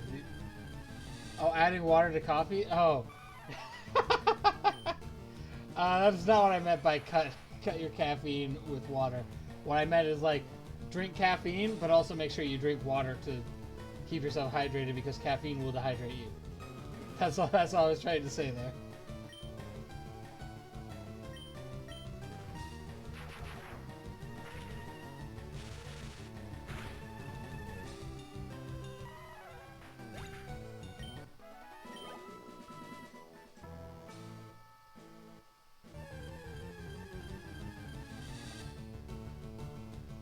I think you got time advantage on him too. Maybe? Why? No, I think he's bug poison though. We'll see.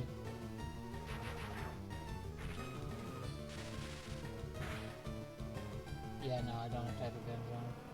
I mean, I'm just strong enough to destroy him. You're just strong enough to fuck him up anyway, but you know. I do not, but it doesn't give me the Super effective thing. super effective, yeah. Oh yeah, look.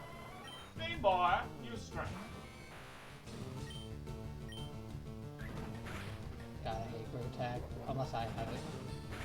And even then, honestly, I don't like it much because it does like no damage. I mean, it's good in the early game, Yeah. but after you get past like level 20, maybe 30, it starts falling off. Pretty much. Quick Attack is good because it always goes first. Swift is good because it never misses, Mm-hmm. but it just... I don't think Swift exists in this game, though. Yeah, it Does it?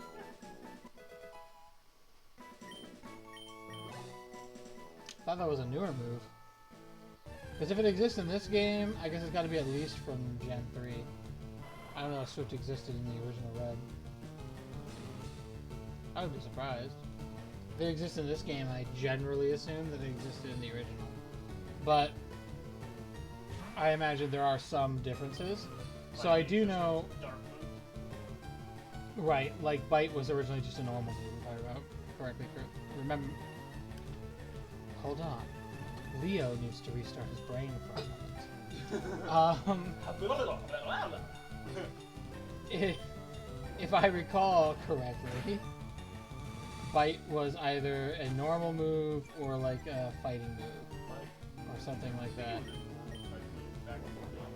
But it didn't become dark until later on when we had dark typing, which I can't remember if dark typing came along in 2nd generation or 3rd generation. When did Houndour come out?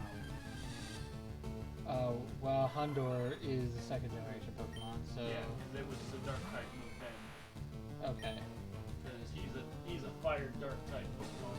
I think he's a 2nd generation. He might be 3rd. I suppose I could look that up.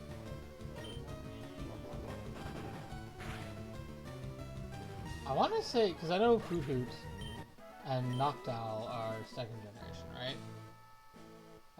Cyndaquil. Yeah. Was he from Johto? I'm Houndour? about to find out! Because Pokemon Go will tell me! Johto. Oh, yeah, because he'll be in that Pokedex. You're right. Fair enough. We want Thunderbolt on him. Yep. Yeah, so 2nd generation then. Yep. Because there was no Dark in the 1st generation. Dark didn't exist. Because 2nd generation you had Umbreon, Murkrow. See, I thought 2nd generation is where Espeon and Umbreon come from.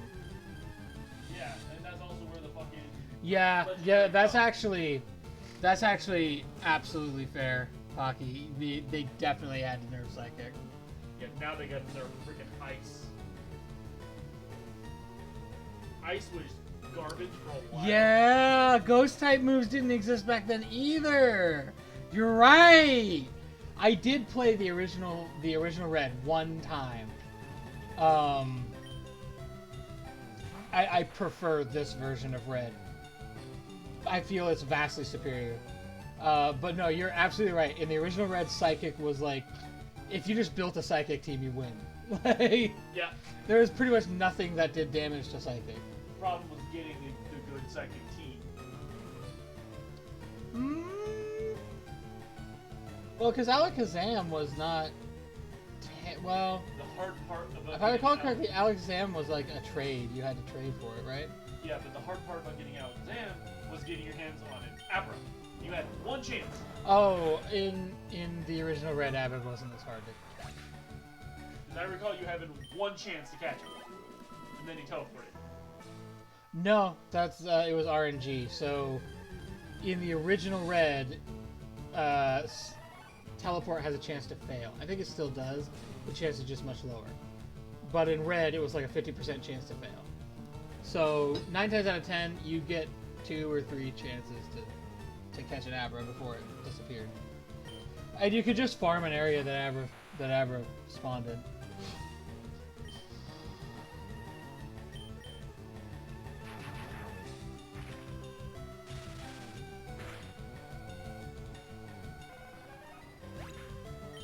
But, Abra's a pain in the ass in fucking Arceus, though. Because he'll see you coming from a mile away and be like, nope, Nope. Just done. You But, have to sneak up on him, oh yeah, you do. and you have to be freaking quiet as hell because telepathy is a bitch. Yeah, and it's not impossible to get one of those, like, sneak shots on him.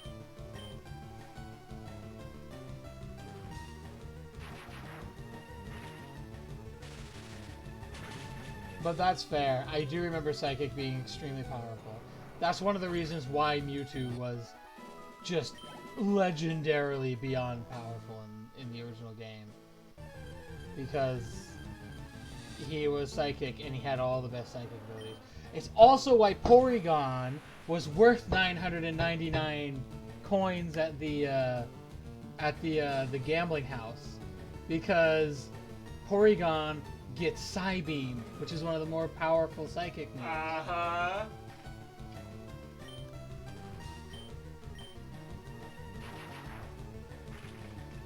But because they nerfed it and this game has the nerf in it, that's why I say Porygon's not worth the 999. Because in this game, unless you're going for full Pokédex completion, I argue it's just not necessary. You can level something else up. It's fine.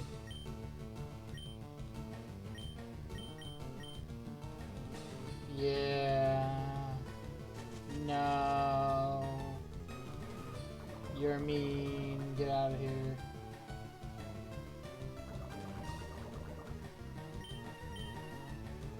Bruh. I hate that the powerful moves are like this. Fucking hit him with strength, please. Get rid of him. End his miserable existence. Yo, that is not ending his miserable existence, my guy.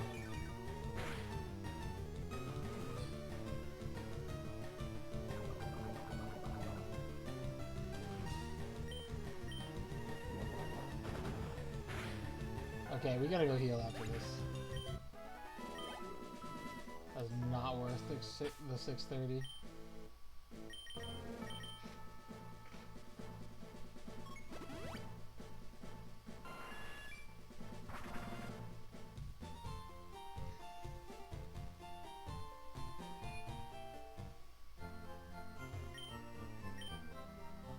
Yes, please.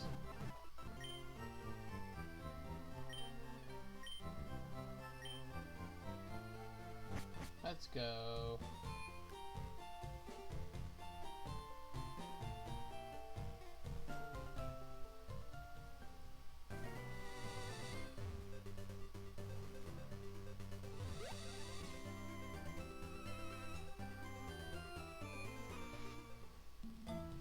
Also, the only ghost type was Gengar, which is weak to Psychic due to it being part poison type.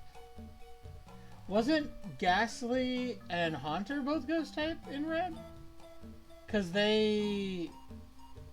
Haunter evolves into Gengar if you trade him. Okay. Because I remember you could, like, when I had Red, I didn't have the option to trade Pokemon or to... Oh, the Gengar line. Okay, yeah, that makes sense.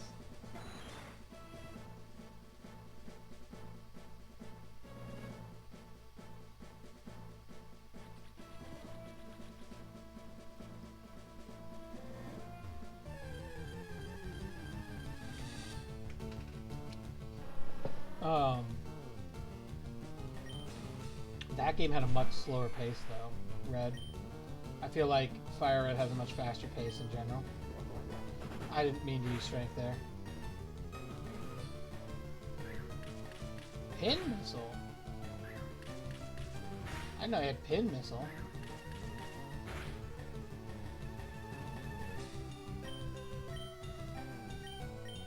Hit you with Thunderbolt. Thunderbolt, bitch. Get out of here. Get on out of here! Yeah, I think even, like, just looking at Gen 1 in general, so, like, this game, too, because I only have the Generation 1 Pokemon in it, it's, yeah, that's the only Ghost line. I think Gen 2, didn't Gen 2 add, I was gonna say Mr. Bow and, I'll say Dusclops and Sableye, right? Sableye, Or is Sableye Gen 3? I can't remember for sure. hold on. But that's the next ghost types are Dusclops, Sableye, and Mr. Bow. I'm pretty sure Mr. Bow is Gen 2.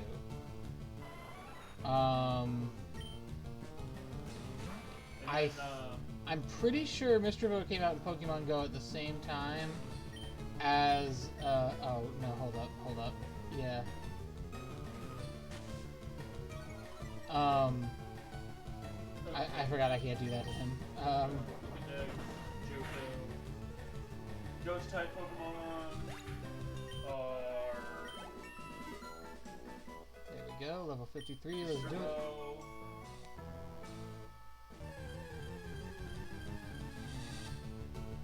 Because I know Ghost type, yeah, originally you just had one, basically. But you had a number of Psychics, I think. Yeah, I had to use Strength against you. It was Psychic. You had the Alakazam line with Psychic. Well, because some of them weren't Psychic per se, but they could get Psychic moves. So, like, Venomoth could get Psychic moves. And Porygon could get Psychic move. Venomoth is Poison something.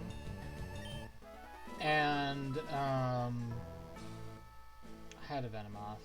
I can't just look at it on a demand though. Sableye Gen 3? Okay. Yeah, because I think, correct me if I'm wrong, but I think Corsola was also a ghost. Is also a ghost type. Corsola? What's Corsola? Exactly. I honestly don't know that one. That's why I'm like on the fence about it. Like Gen 2 only gave us Mr. O.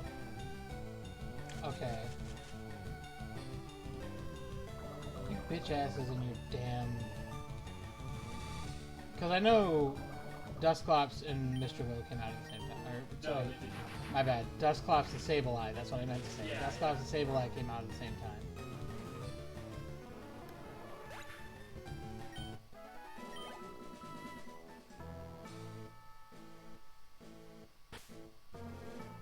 We need an antidote. Sableye. Oh. I actually like the design of Sableye. I like the way he looks. Yeah. I also like the way Mr. Vo looks. I don't so much like the way Dusclops looks. Drifloon comes out eventually, and that's also a ghost type. Also Shuppet. Shuppet? Oh, I'm thinking of... What's the one that's like a little turtle Loch Ness monster critter? Like he's a little red shell with yellow wormy boy. Shuppet? Is that him? He's a ground type. Cause he looks kind of like a turtle, but he doesn't really have feet coming out. It's more like noodles. I don't know how else to describe it.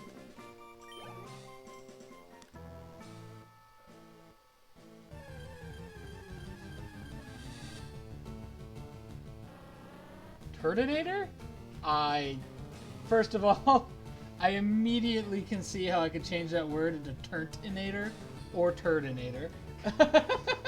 Secondly, I don't know who Turdinator is, so I don't know. Hold on, let me look up the one you just told me and see if it's the right one. I want to find out. How do you spell it? You said Shuckle? Is that like with a CK?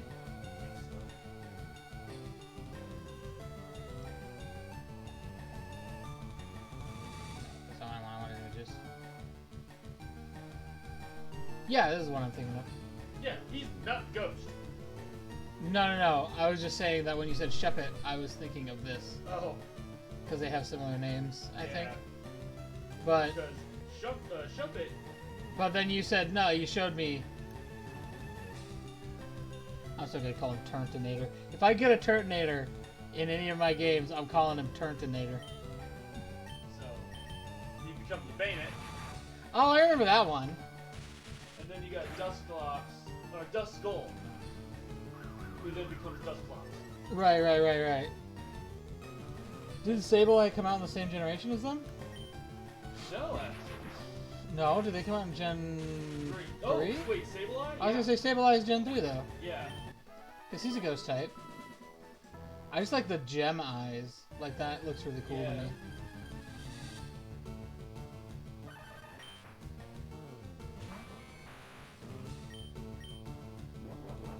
Sableye and Dusclops? Yeah. Why can't you just die? Why do you need to keep 1 HP? Get out of here. Because Sturdy. Oh, do they have Sturdy? I think you can have Sturdy. Wouldn't it pop up and say something like Doug Trio's Sturdy? Dust Noir when it was added in Gen 4. Is Dust Noir like a evolution for Dusclops? Yep. Is it any good? I don't know.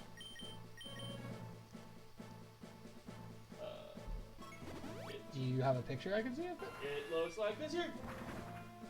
Oh, he looks like almost like an Egyptian style ghost. Yeah.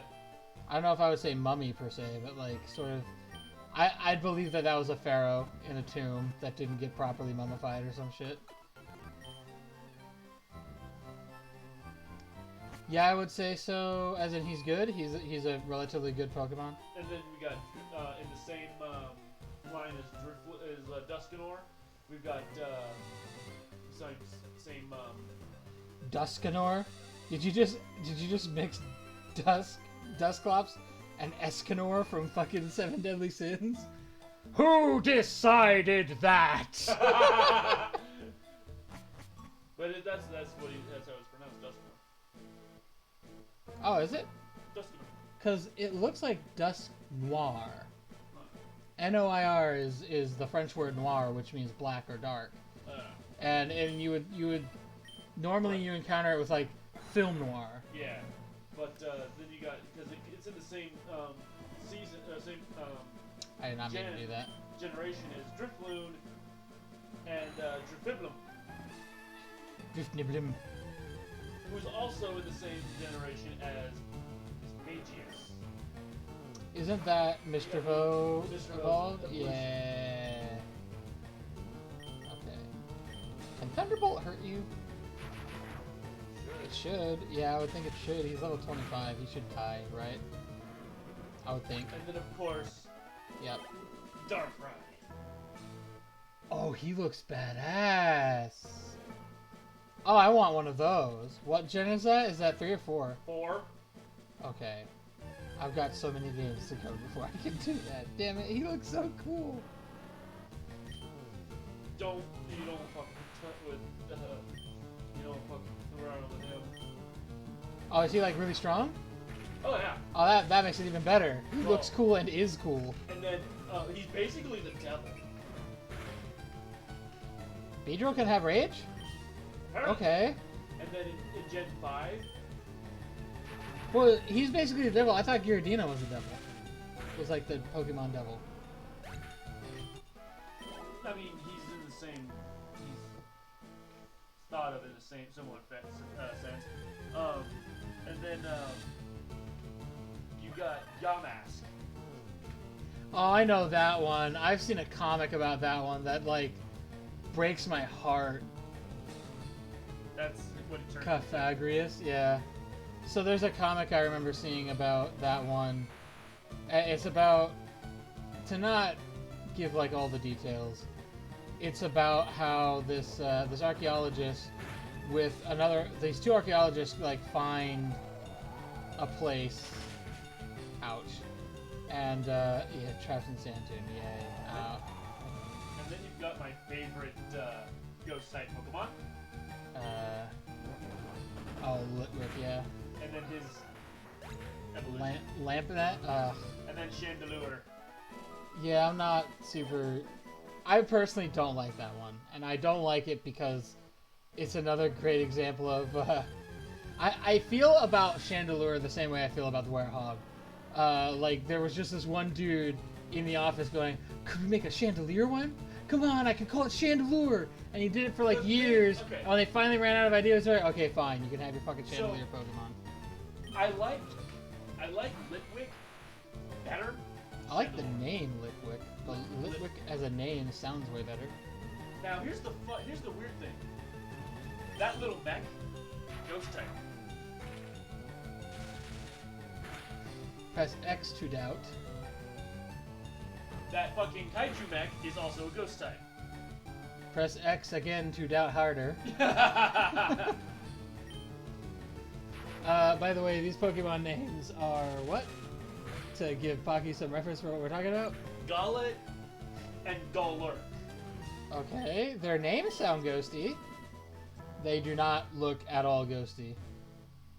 That's what I was when I found out that they were ghost types. I was like,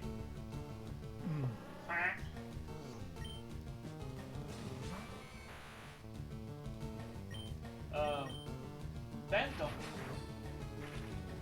is also a ghost type. He looks like a Halloween type. Oh, you want Halloween type? Does he Behold! evolve? Does he evolve into the Pumpkin King? No. Behold! Punkaboo! Okay, that does look very Halloweeny.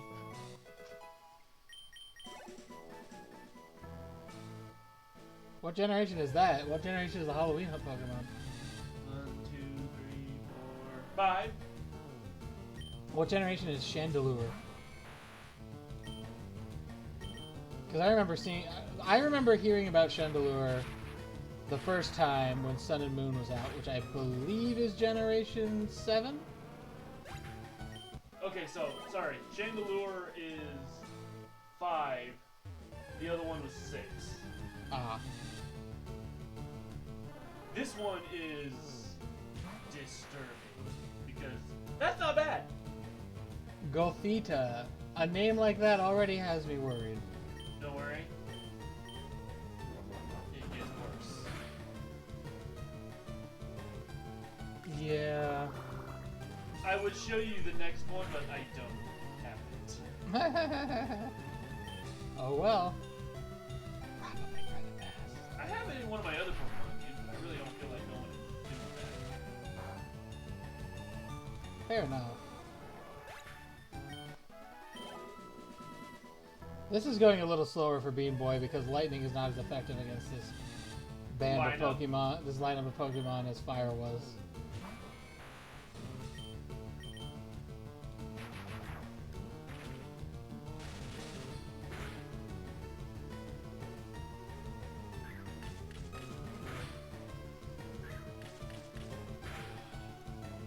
Hit 2 times, nice. Thunderbolt him again, let's go.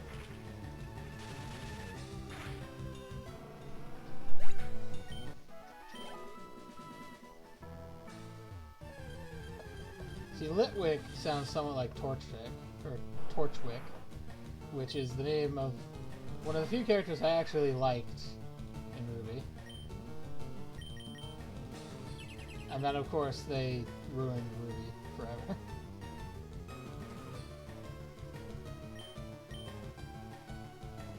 Yeah, it failed. And I missed, of course I missed on the turn it failed.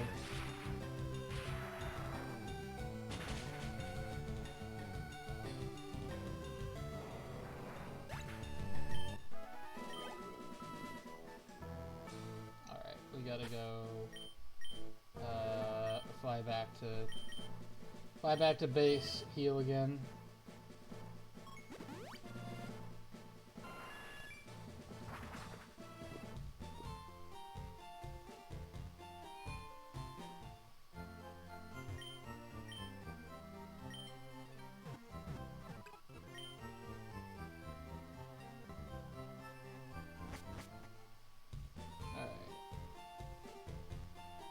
Back to grinding.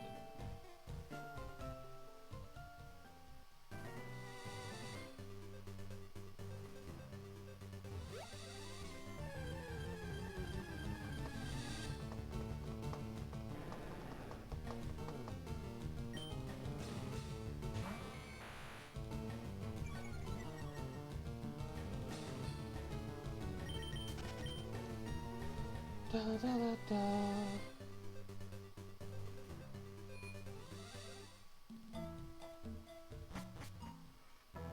Oh man. You know what I think is fun about doing it this way? Even though, like, argument could be made I could just play these games. I don't get a lot of views. But I enjoy doing this because even if I don't get a lot of views, I always have the video of me doing it for posterity. So, like, if someone really wanted to challenge me that I didn't do that I didn't beat a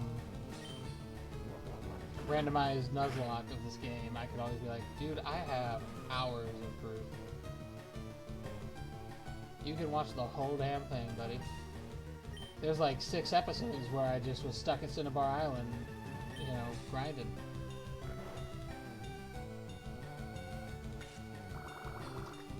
Oh man, that's not cool that he can do that while I sleep. Ha! Ha! Take your lumps!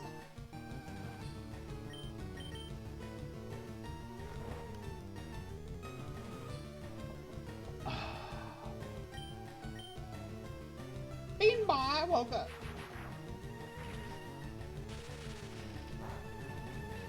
Let's go. Parasect down.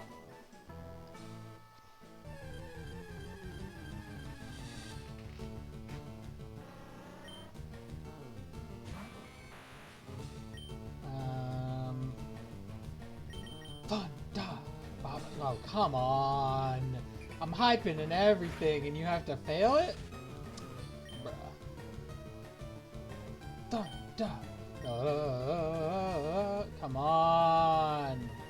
You gotta work sometimes, man! There we go, now that I don't sing. Okay, so that's the secret. Don't sing and thunder will work. The move's like, no, shut up, you're terrible at singing. Do not do it anymore. Spare my ears.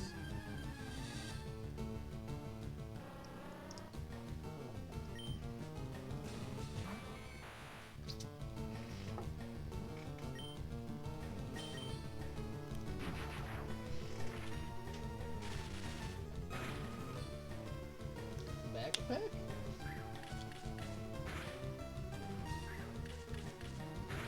My girlfriend. Oh. Fair enough.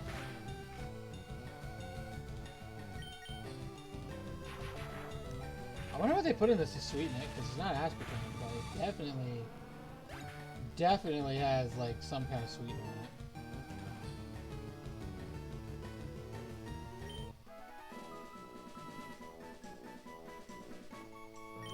it. Sucralose.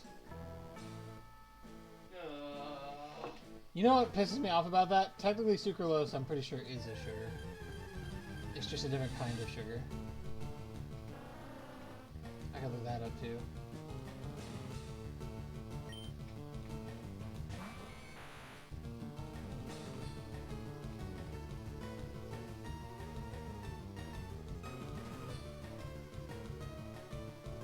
Ugh. Ugh.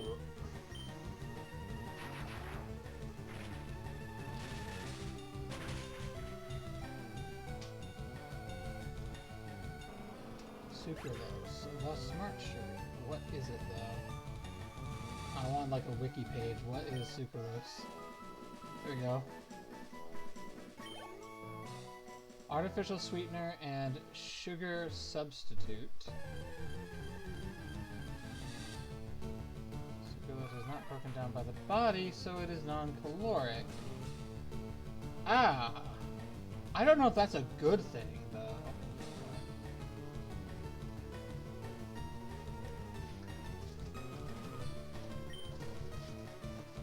Yo, what up, Rebel?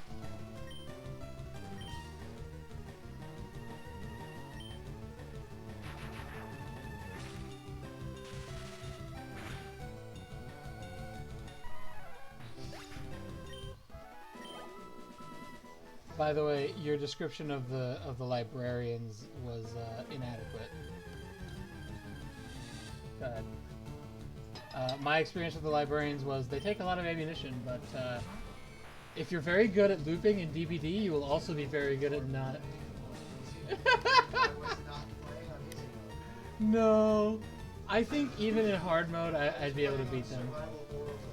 No, to be fair though, there is one factor that would be different there, which is the fact that you don't get as much ammunition.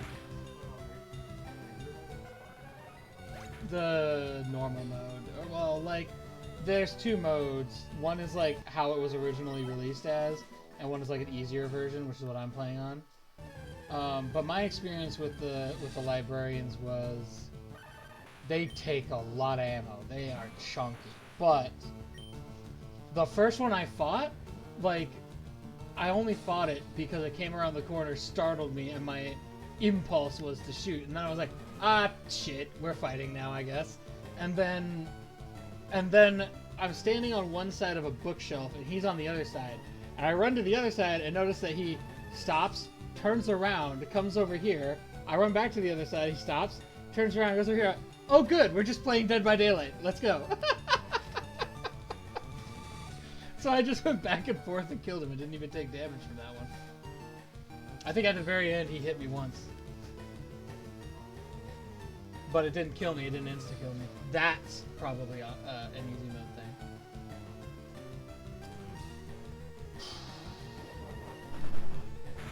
Oh, yeah, he did red screen me, that's for sure. But he didn't kill me. I'm like, oh yeah, definitely if this was in nightmare mode, I'd die right there. I don't remember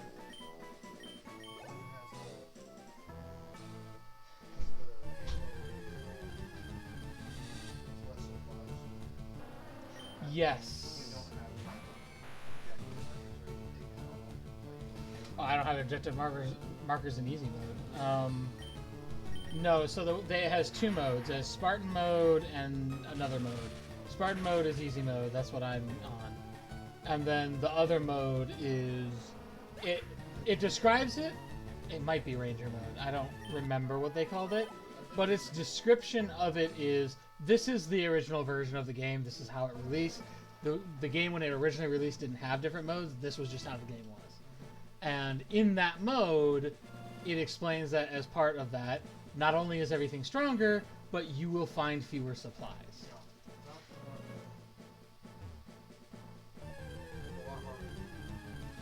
I'll bet.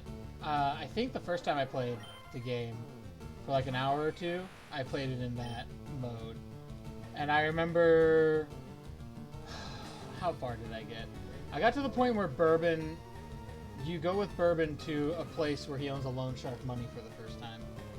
And, yeah, not that long after you meet him. And it's like the second or third station you go to.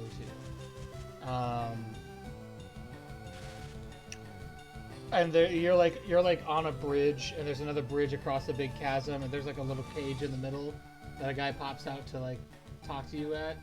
And the other, they send out like a rail car on the other bridge to just shoot, like what do they call them? Machine guns and stuff at the Nozalis that are attacking you. And in that, when I played it the first time, I ran out of ammo so fast in that fight. And then I had to run around and just like knife creatures and hope I didn't have two of them on me at once at any given time, because if I did, I took damage.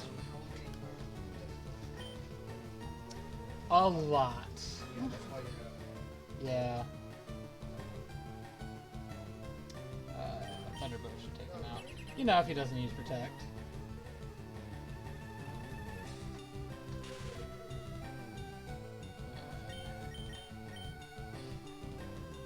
Fire failed! Thunderbolt, baby.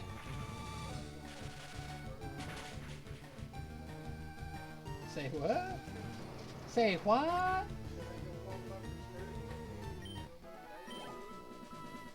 Oh, that's easy. Qualify for armed security, you just go to like an indoor shooting range and show that you are capable of standing at one end of a shooting range and effectively hitting the head and chest parts at the other end of the shooting range, and that's all you... And as long as you hit it, like, I think they make you take 30 shots, and as long as you hit like more than 20 of them, you qualify. Which is... No, it's not. If you understand the basic concept of how to aim and shoot a gun, it is not difficult in the slightest. No. No, actually, the company I worked for that wanted to make me into an armed security guard, they had a separate set of training that they insisted on their guys doing because they thought it was bullshit that in order to qualify as a armed security guard, you did not have to take moving target training. Because you're not going to be shooting static targets, and presumably, if you do have to use your firearm as an armed guard, you know, you're shooting at someone who's actively trying to shoot people and harm people, and that person is moving, and you cannot take a chance that you shoot someone innocent in that situation. It's not acceptable. It's not a... Yeah, no, but that's all you have to do, pretty much, for our state anyway.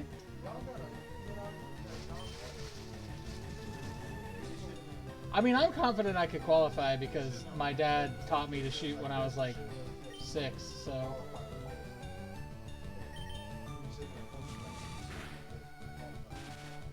Well, no. You do have to show you actually understand how to properly hold a firearm.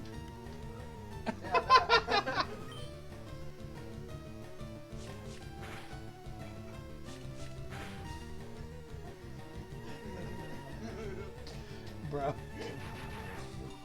Oh man.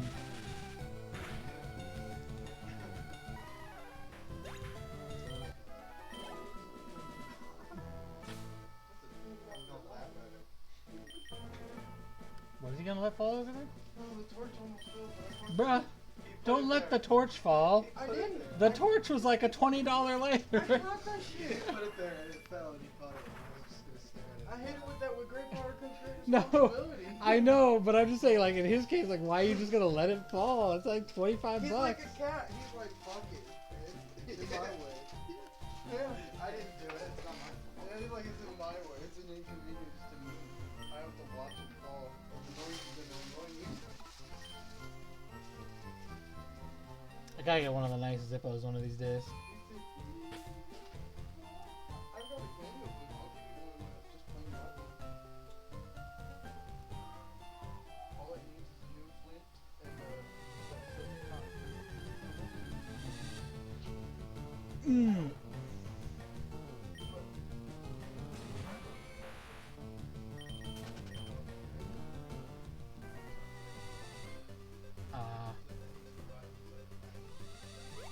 Well, getting a new Zippo flint's not hard. Yeah, they come in a little plastic. Yeah, yeah. It's like, I think it's like 15 bucks for that. Oh, it's like, Is it? yeah. It's not so bad.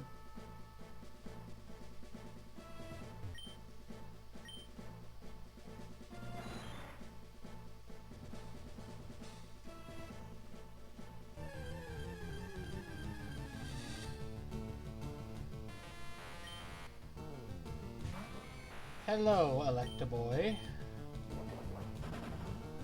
Here comes the boy! Come on, boy!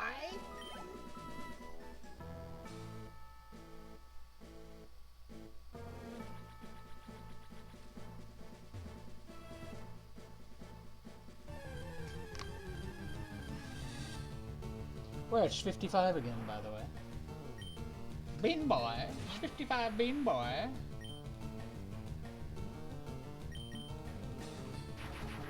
Get out of here, Blastoise.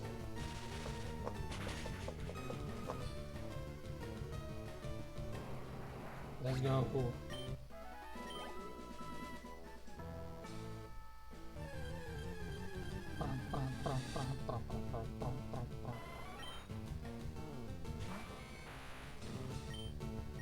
Oh, right. Fucking Volt Absorb. I'm so dumb. That's like the third time I've done that. Crazy. I didn't need to do that. Strength, my dude. Let's do it. Let's do it. Let's do it.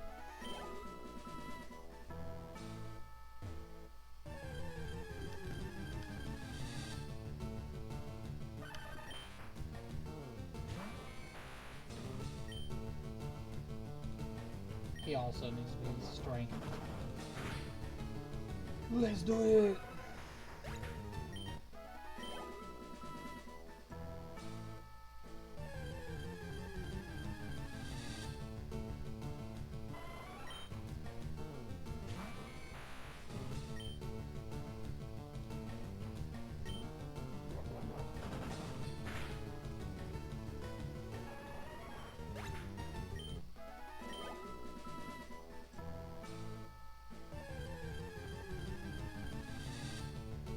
Yeah, yep. Let's do it.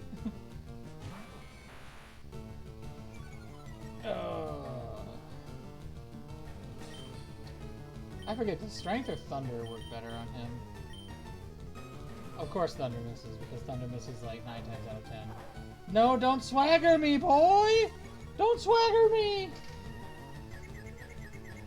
I don't have smelling salts to make me unconfused.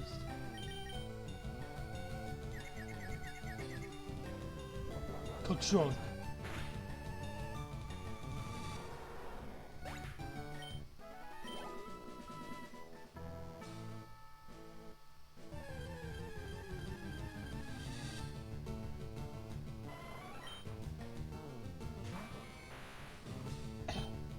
What was that game called? High on Life? I never played it, but I did see a lot of stuff about it. It does look like it would be fun to play. I've never actually played it though.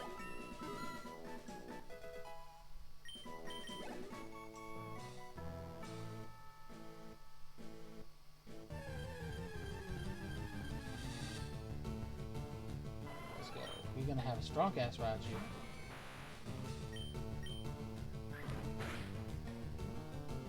Kutron.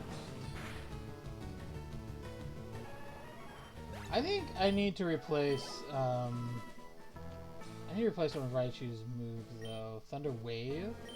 That's Thunder Wave, right? Raichu has Thunder Wave.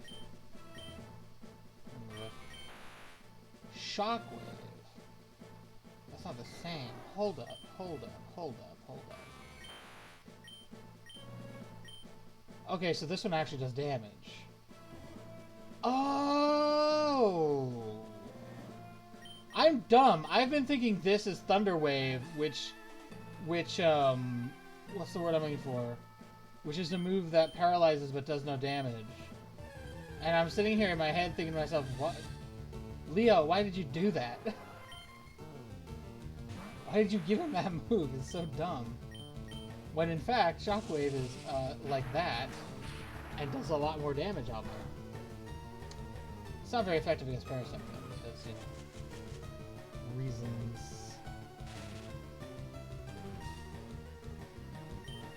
Let's hit that strength, boy. Get on out of here.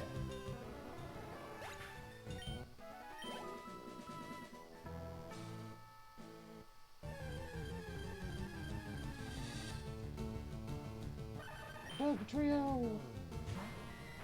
Let me, actually, you also need to. No, not Sandtomb! Me no likey Sandtomb! Sandtomb hurt! Get out of here. Die. Yes! An end to that problem. Okay, I think... I'll have Paralyzed Heal somewhere, right? Burn Heal...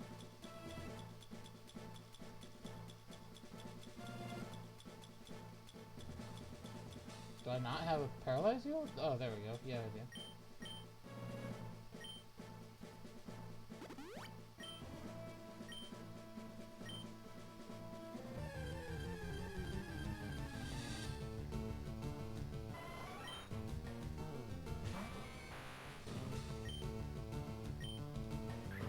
See, I think it's at least two of the enemies that... Wow. Oh, Jolteon's paralyzed. I was about to say, like, did I just get paralyzed immediately again?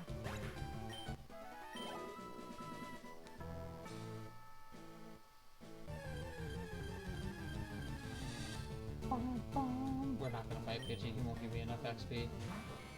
Screw that, run. We run away from the Pidgey.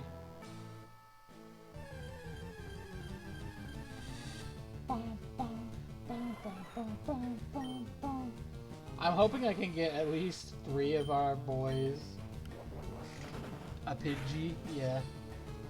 I'm hoping we can get at least 3 of our boys to level 60 today. I'm looking at the time and thinking hopefully I can get 3 of them. If I'm really lucky, we can get 4 of them, and then next week we only have to do 2, and then we can finally go defeat the gym. I want so badly to get that part of this game over with. But we're currently, like, we're on our second one, going from 50 to 60, so... Bean Boy! Please destroy, Bean Boy. Get out of here. I realize the irony that I named him Bean Boy in the game is actually telling me that Bean Boy is a female.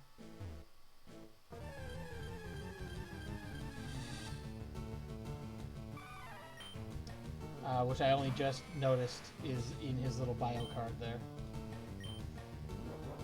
His, I say, as I stare at the females.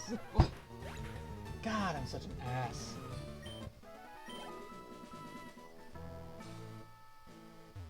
I suppose, she or he can be whatever they want to be.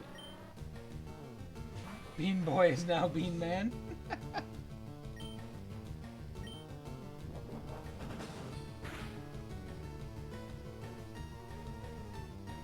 You know, I'm tempted.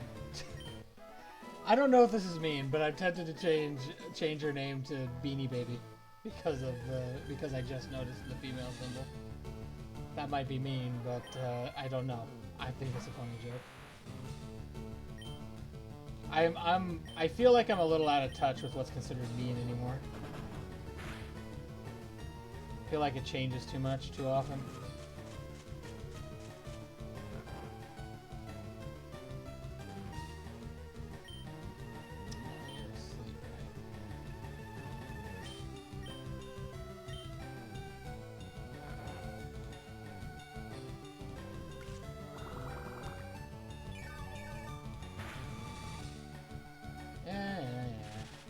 Yeah, damn right. Get paralyzed, bitch. Let's go.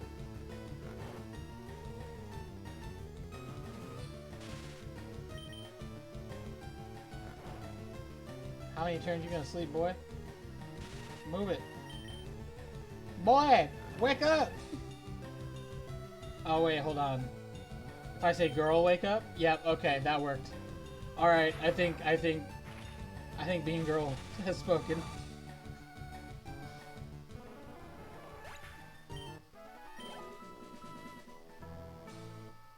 Maybe I have been the mean one all along.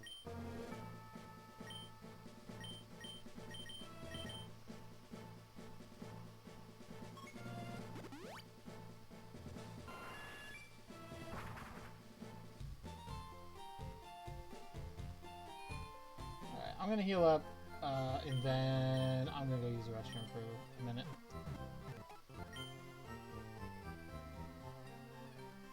So I will be right back.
Alright.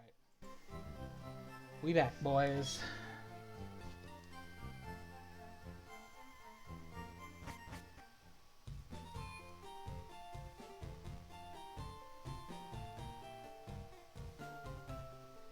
Suppose I'm carrying on the family tradition. My my brother and his wife found a cat, and they believed. Why, thank you, Pocky. They believed the cat was a female cat, so they named the cat Misty and treated it like a girl. And then one day, my brother's wife was playing with it and realized that it very much definitely had male genitalia. So, me confusing Bean Boy is just the next step of that, I suppose.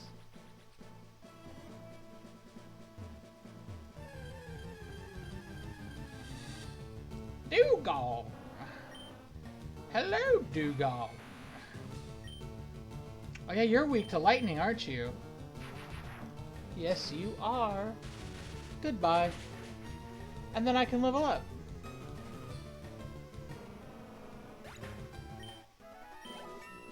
Yes! Perfect. You win. Perfect. I saw you put WB yesterday at one point when I walked away to use the restroom and came back, and I had no idea what it meant at the time, and I didn't see it till considerably later. And now I see it like, oh, that's welcome back. Okay, I get it.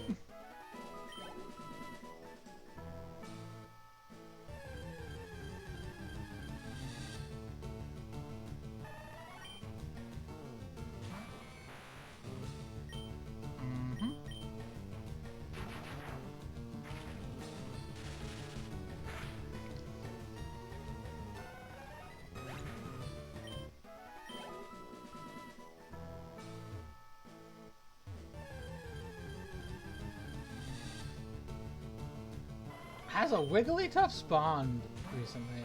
Does Wigglytuff not spawn when I'm using Raichu?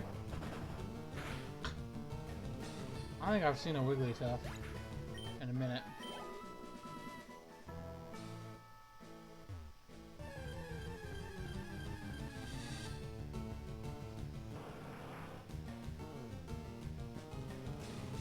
"11 letters is too much for me, so I shorten it." Understandable. Completely reasonable.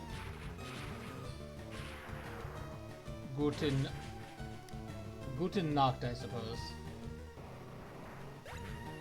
I can say goodbye, but that's not how Germans say goodbye. They say Auf Wiedersehen. And right on cue. We're not gonna fight it because it doesn't give enough XP and it has too many slowdown things. But I was just thinking like, damn, I haven't seen one in a minute. Ba-bum-bum. Auf Wiedersehen, mein Freund.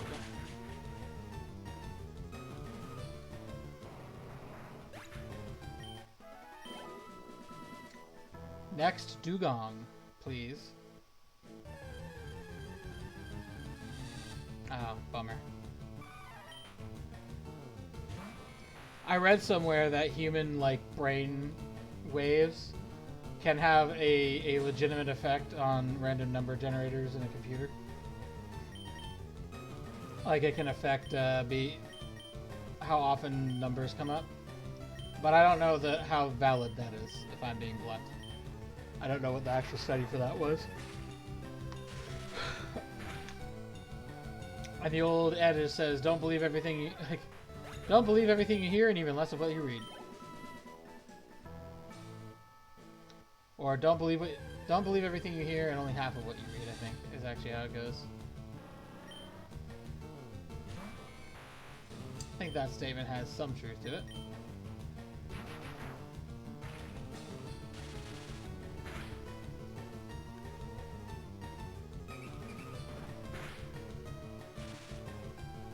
Oh no, did you get paralyzed? How unfortunate. Be gone.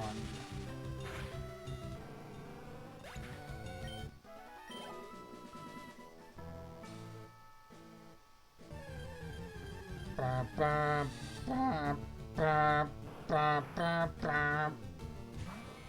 see if Shockwave gets him.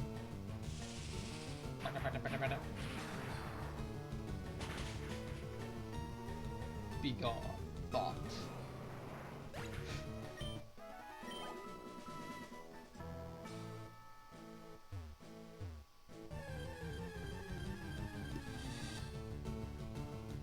I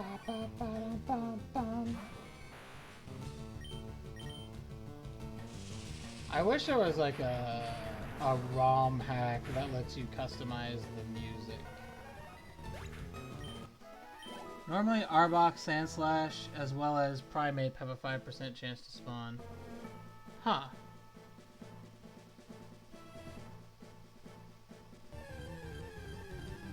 I think in this particular game it's different because of the random modification. Cause like I had to like download a different program, and then I basically loaded the ROM, the regular Fire Red ROM into that program, and then I told it what alterations I wanted it to make, and then it makes those alterations and then spits out a new ROM. And I did that 5 different times in case, because the original time that I went to do this, my thought was, well, in the event that I fucking wipe in my first try, which I did, by the way, and that attempt is in fact on YouTube, you can go watch it. I wiped because I got an Articuno as my starter, and then got stomped by that one kid who had Mewtwo in Viridian Forest. Just kicked the crap out of me.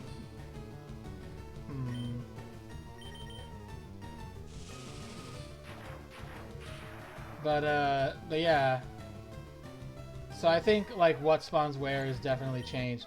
I have noticed that the idea is it's random what spawns where, but there will be a pool of specific Pokemon in an area. So in this area, the pool is Beedrill, Primeape,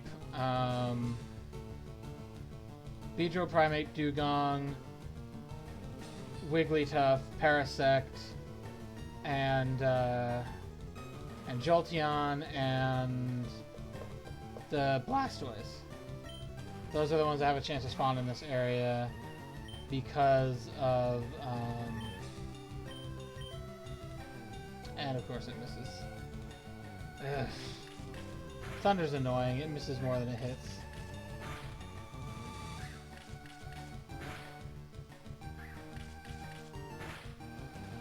Oh boy.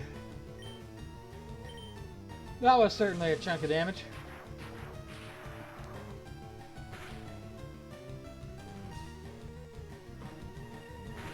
So I don't know what the chances for each individual Pokemon are in each area. But it feels like they all have a roughly equal chance to spawn. Roughly.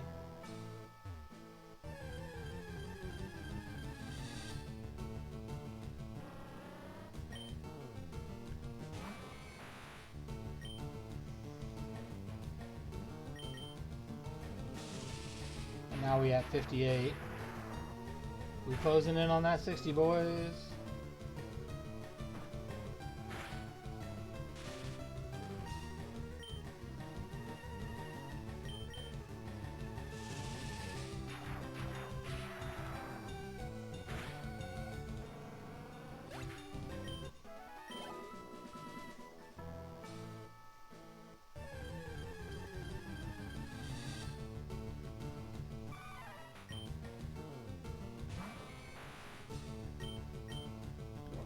Boom. Does that hit in one hit? It does. Nice. Starting to wonder if I should bother with the Primeapes, because they're only 700. Meanwhile, Beedrill's like 900, and Beedrill's 900, Dugong's 1075 or 1065. What's the other one?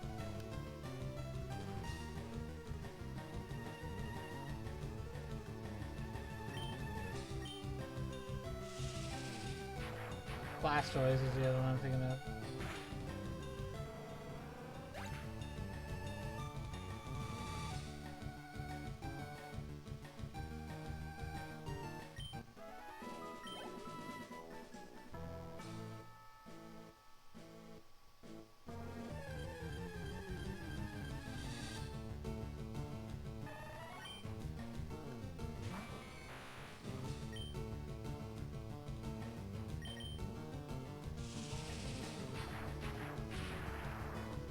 Anyway, I'm just saying, like, certain ones give more XP than others. But I also don't know, like, how like, actually faster that is. Because we did that in the power plant, and I feel like we were still grinding for a long time to make anything happen, so... I feel like allowing more is better than allowing less. So even if they give you a little less, it's not a bad idea to just fight them anyway. Especially if you're gonna beat them in only one move.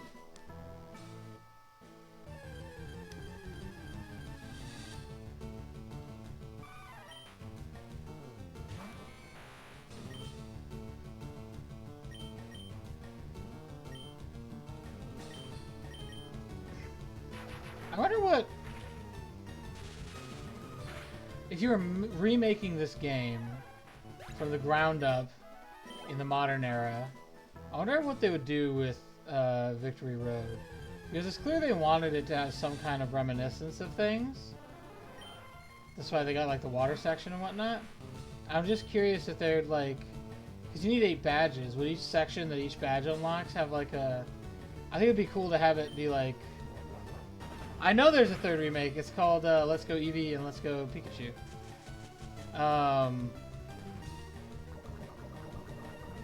Or is that not what you're talking about?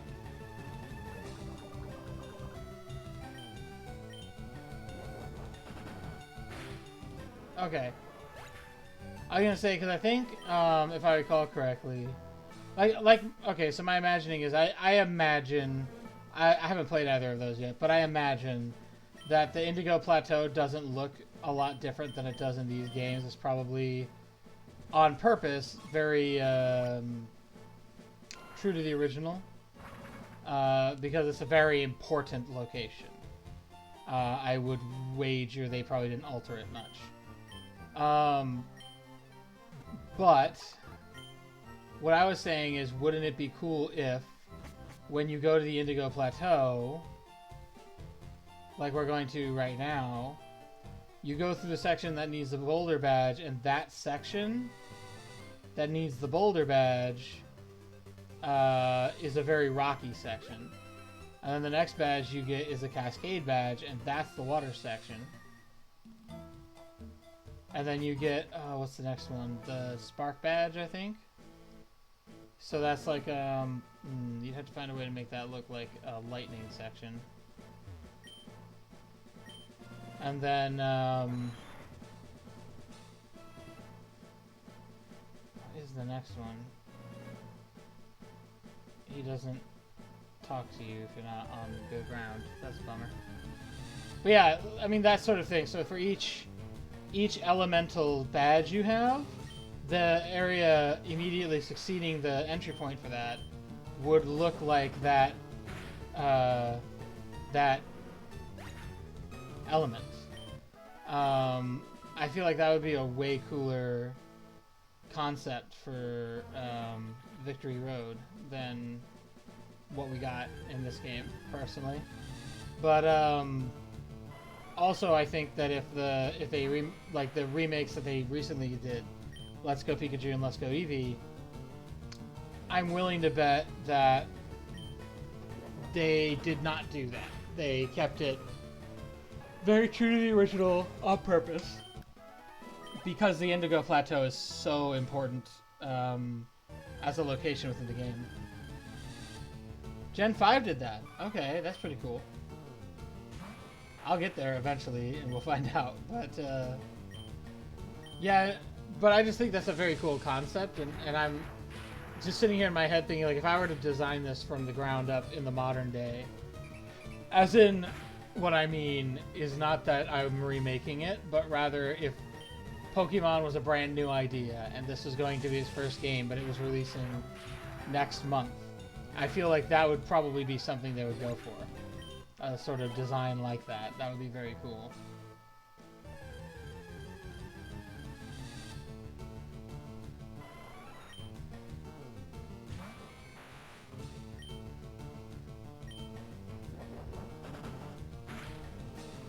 I know there's like a... One of the games has like a... The climax of the story happens on like a volcano or something. I really want to play Arceus now. I don't know why.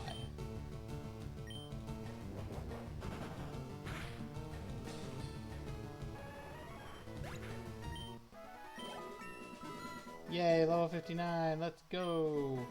Let's see if we can hit level 60 before we hit 3 hours. And then let's see if we can blitz another Pokemon in an hour. Here's hoping.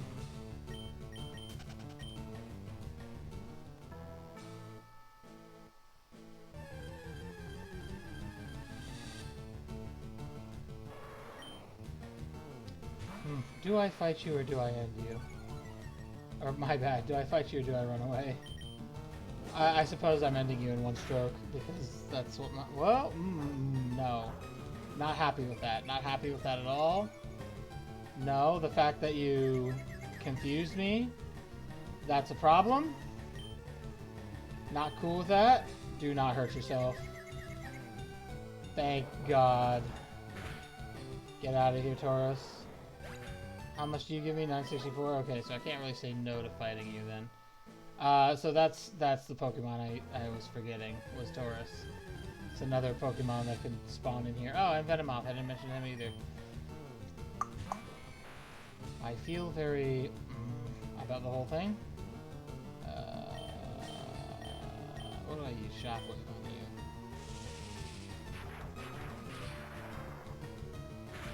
Why not?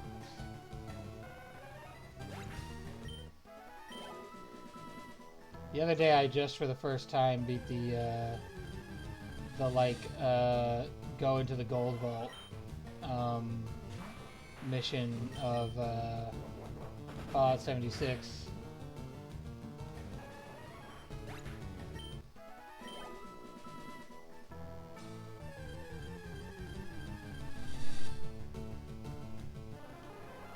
Yo, what's up?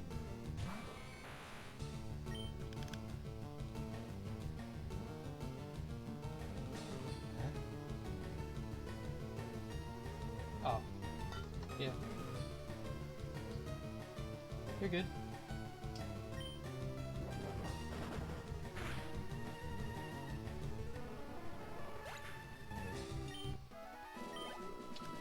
He only gives 600. I don't like him either because he hits... He doesn't hit hard, but he, like, causes problems.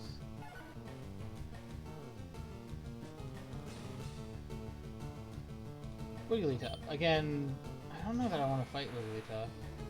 I might go ahead and do it, though, just to see if I can kill it quickly. That looks like a no. And of course, they use Sing because they're ridiculous.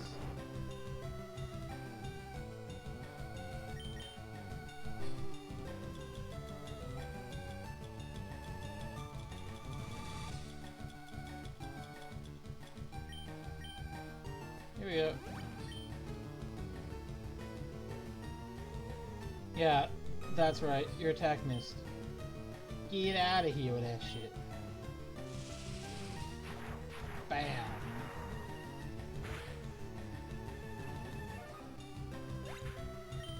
Yeah, that takes too much time for 685, I think.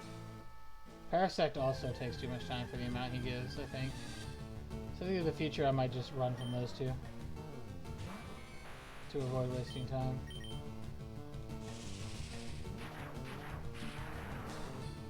Beedrill doesn't paralyze you or put you to sleep, so I think he's fine. And he gives you 900 EXP, so... I have 3 YouTube notifications. What the hell?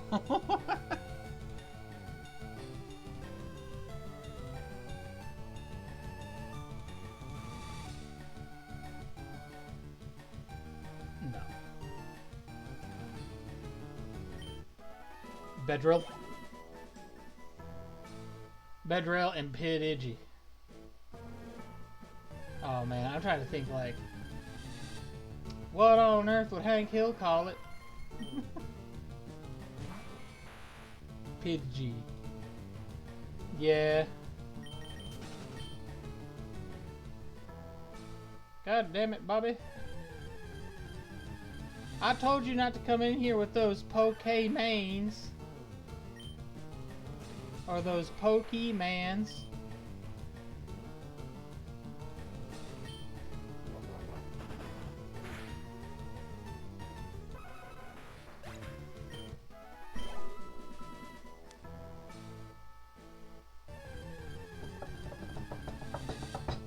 Dugong! Dugong's rare, but he gives the highest XP yield, so I'm always excited to see him.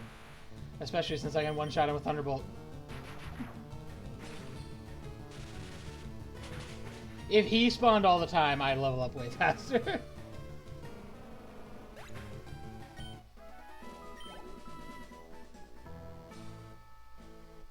I was just like a lightning sound. Like a blurt whenever I come out of the fight.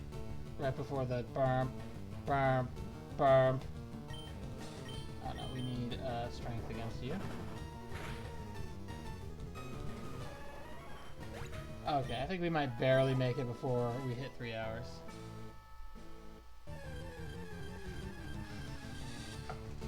Ugh. Get a little bit more comfortable for this long haul we be in.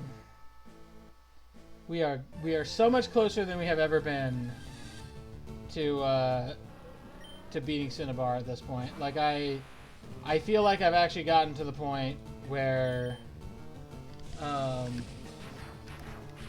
probably won't lose any Pokemon before Cinnabar now. As long as I'm not just ridiculously stupid about it.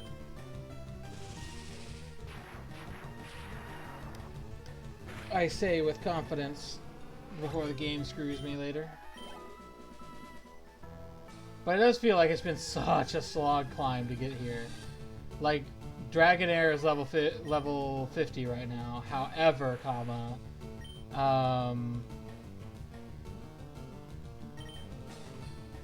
that's after leveling Porygon to 45 and then losing him.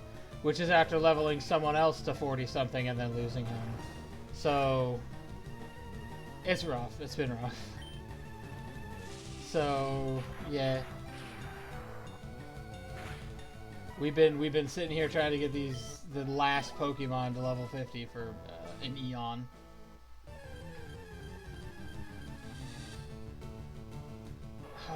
You give a lot of XP, if I recall.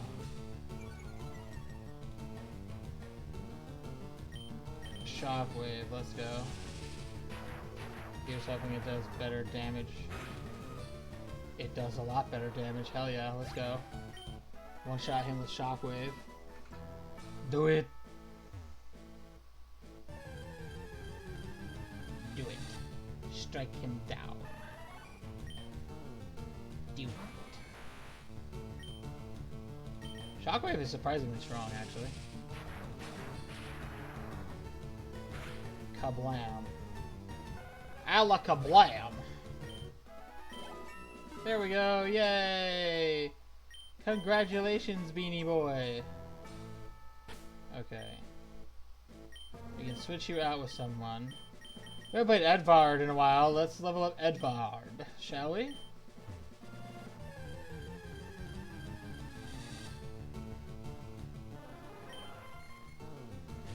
Edvard.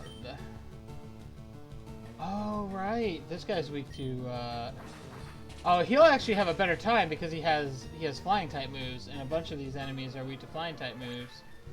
Jolteon's weak to flying type moves, Parasec's weak to flying type moves, Venomoth is weak to flying type moves. There was another one that's weak to flying type moves. Primeape is weak to flying type moves. There we go, baby, let's go. Hell yeah. Take him out. Quickly, Edvard.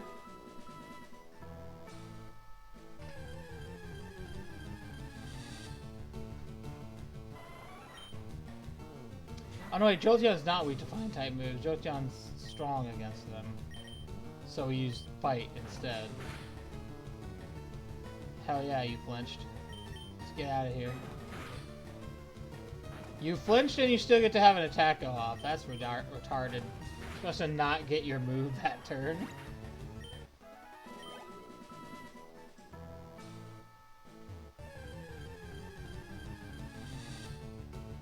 Boy.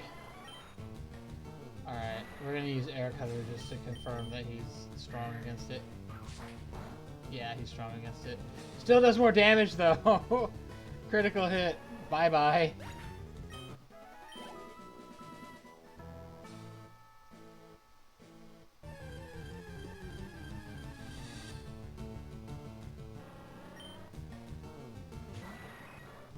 Speed rolls out. Let's go.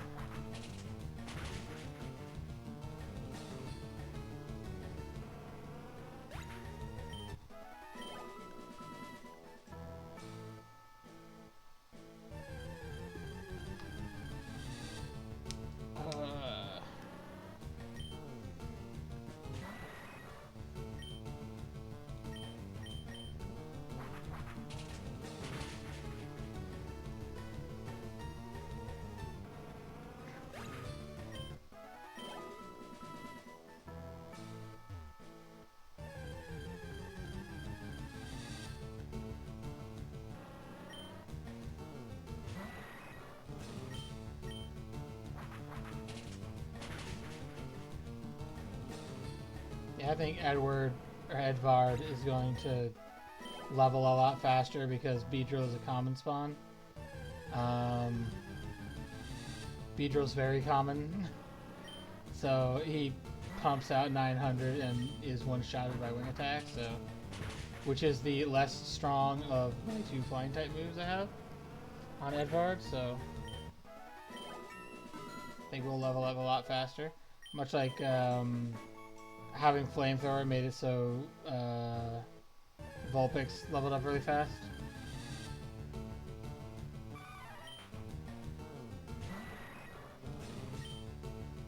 Yeah, he was weak to flying type moves too, if I recall. He also gives around 900, if I recall. No, he doesn't. He gets 723. Meh, that's not bad, I guess. It's not 900 something and it's not 1000 something, but it's not bad.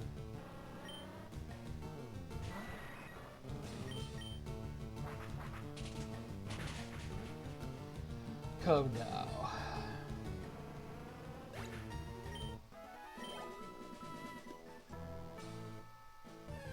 Technically, we've got him leveled up once before we hit 3 hours, so that's nice. Air Cutter did more damage last time. Let's see what we can do here. Oh, okay. Wait. Never mind. Wait, what? Now I'm curious what you're never minding about.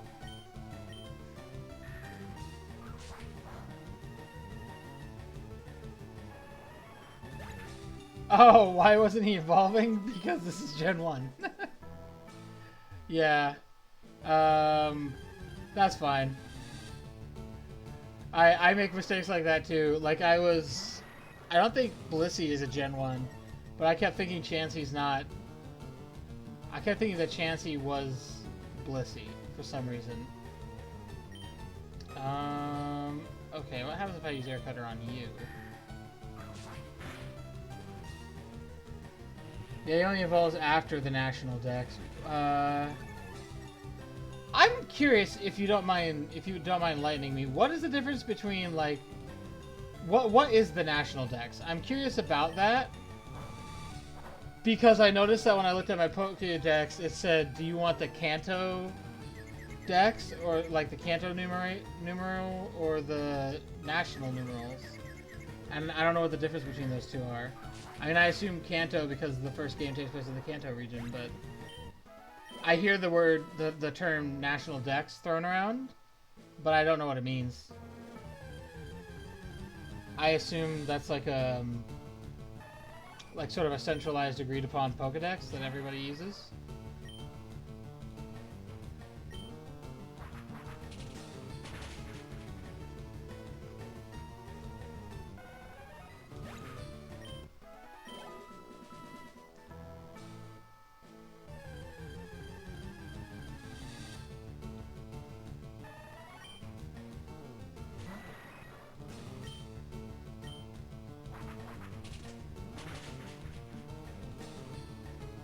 I know I sound incredibly dumb. I'm out here like most of the way through this Pokemon game and I don't know what the hell the National Dex is.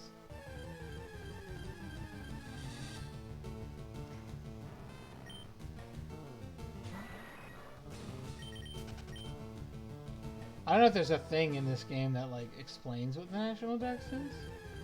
Because I didn't really play these games as they came out.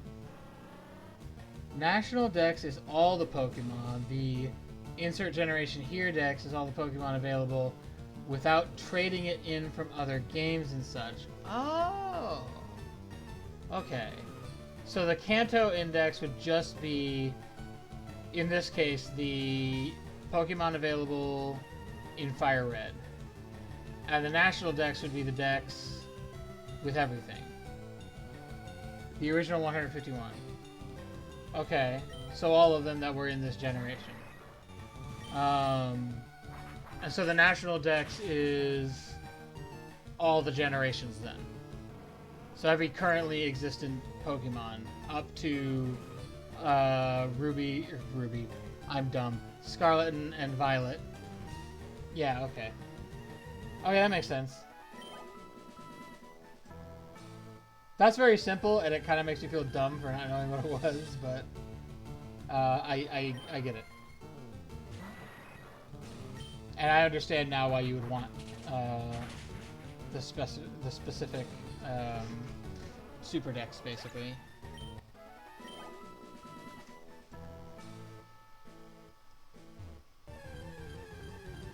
Let's go. Bye-bye, Primate. We're gonna keep on trucking.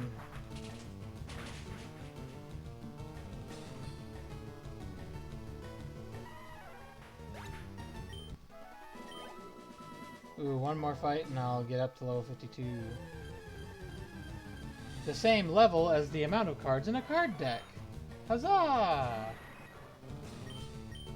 I'm tempted to feel like once they get to level 60, like, only 40 more levels and then we're at max level. Eesh, ouch.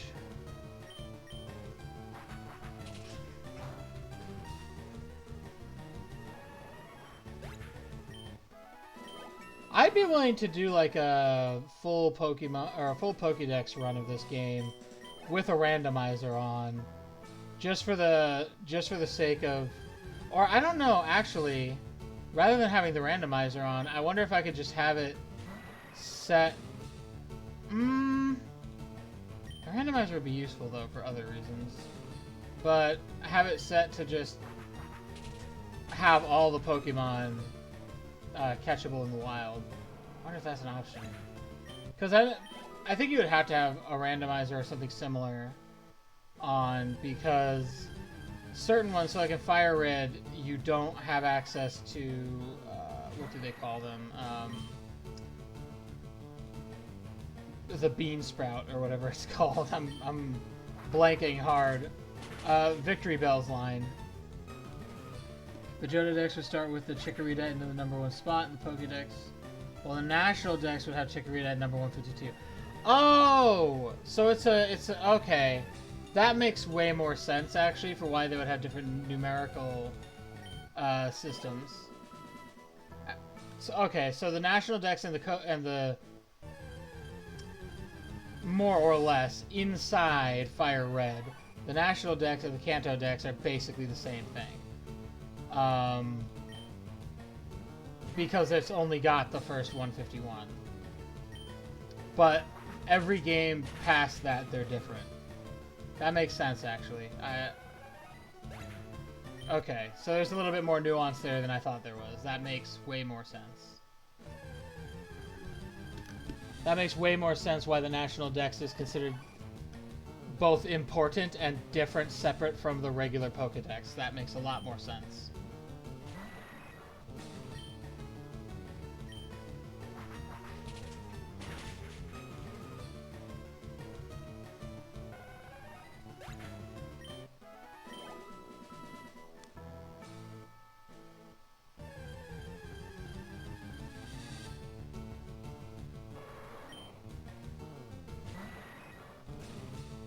Oh no, giant bull, what do?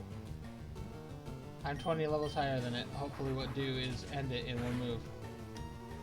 It does not do that. No, Air Cutter ended in one move. I have to remember that.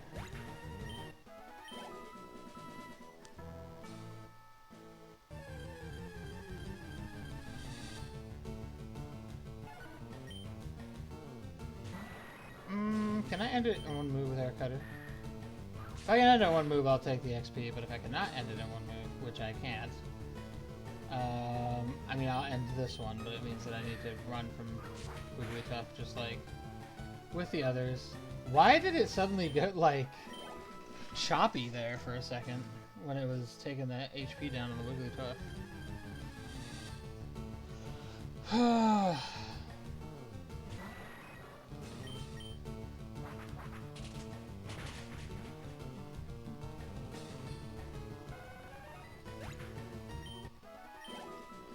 I'm worried about what might happen when I go fight the Elite Four and the Champion, though. Because my intention is to get everything up to level 100 before doing that. So I'm worried I might kind of screw myself in the department of, like, I'll fight them and just be like, oh, that wasn't challenging at all. But my reasoning is somewhere in the vein of, like, I've never gotten level 100 Pokemon before, and if I go fight the Elite Four and the Champion, I won't be able to, so I want to. I want the option to make that happen because I've never done it. I'm trying to get a lot of my never dones done, especially now that I got the shiny, because that's never happened to me in this game. So I remember I wanted to I experimented with an idea once to do what I called a shiny run, which would have been that I am not allowed to catch a Pokemon unless it's shiny. I think I sat in the first grassy zone. Of course, the exception being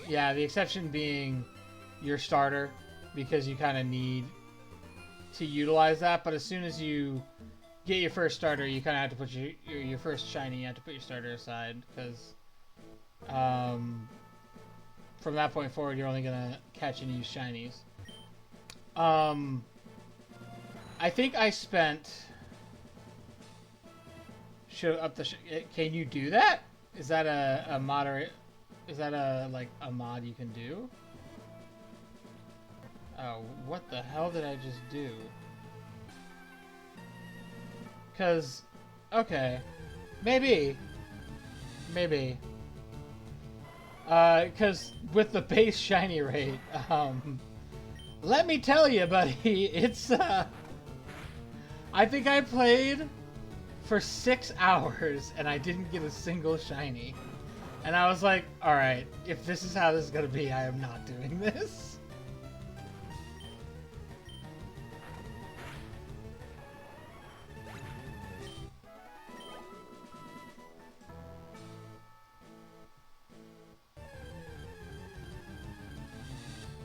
I just remember it was a significant chunk of my day. A very significant chunk of my day was spent doing that, and I didn't get a single shiny out of it, and I was just like, yeah, if that's how this is gonna be, I don't know that I want to do this run.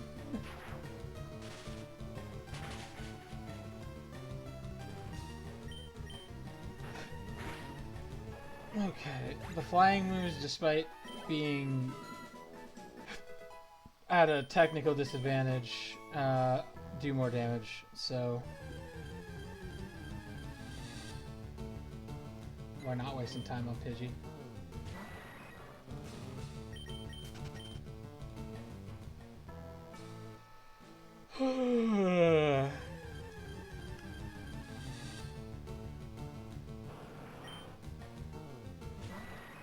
Let's go.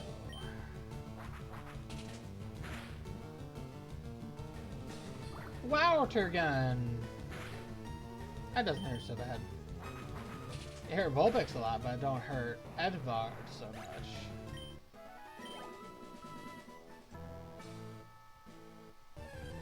What I am excited for, I would like to do a run of gold and silver where I go for a gold or silver where I go for a full Pokédex run.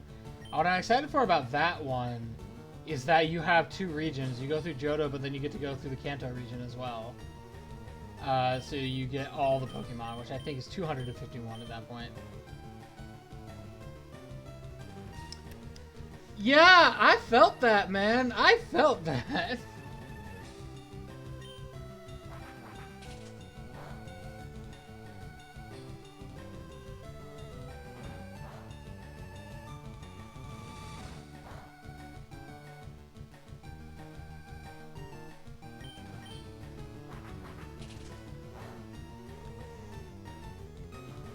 Yeah, I definitely felt that. Trying to go for one of those runs. Even if it was like a 1 in a 1,000 chance, it'd still be probably too much for me to feasibly spend time doing. Especially if I wanted to, I think if I was to do a video like that, I would have to make it into an edited, like, sort of story time style video, I think.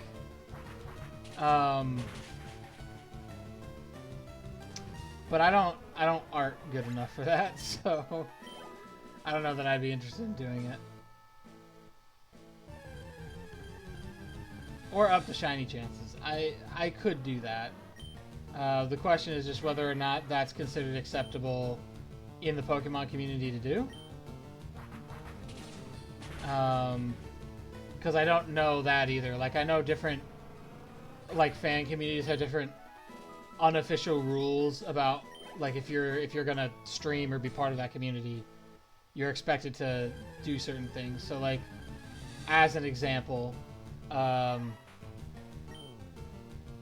in the Dead by Daylight community, at least in the North American Dead by Daylight community, if someone is playing killer and they're tunneling and or camping hooks, in general that's frowned upon, but if you're a streamer doing it, that's, like, really frowned upon.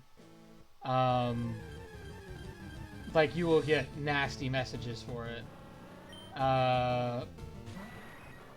But then in the EU, in EU Dead by Daylight, it's not frowned upon as heavily. Because the skill level is different, I think, if I'm understanding it correctly.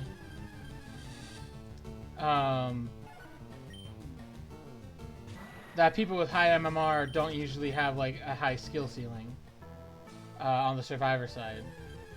Meanwhile, in North America, that's not true. Usually, if you're in high MMR on the North American servers, you tend to have a higher skill ceiling.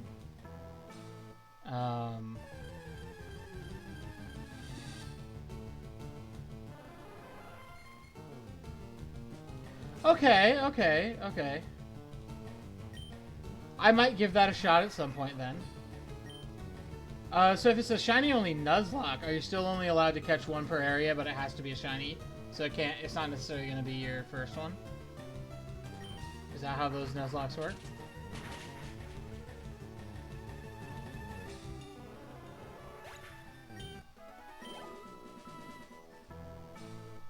I mean, it seems fair to me. Yeah, okay. That seems fair to me because, upping the shiny chances a lot. Because, I don't know. Like, maybe if you're a big streamer and you stream every day and you have lots of time for it, maybe you don't need to so much. But, like, I have a day job. I work 10 hours a day, 4 days a week. I don't have extra time. I can't come in tomorrow and... Like, I don't stream on Sundays because it's the one day of the week I don't do anything. And I need that day.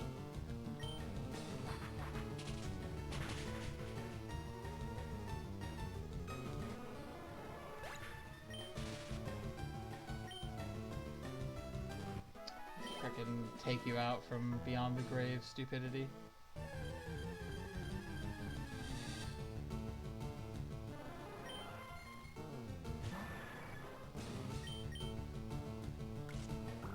Why are you using Leech Life? You don't need it. And it barely hits me anyway. Get out of here.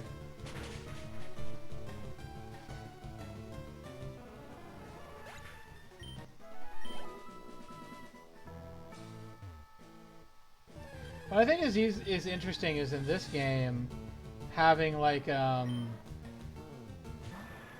your Pokédex, whether or not you have a shiny version of a Pokemon doesn't really pop up. Like there's not really a marker for it.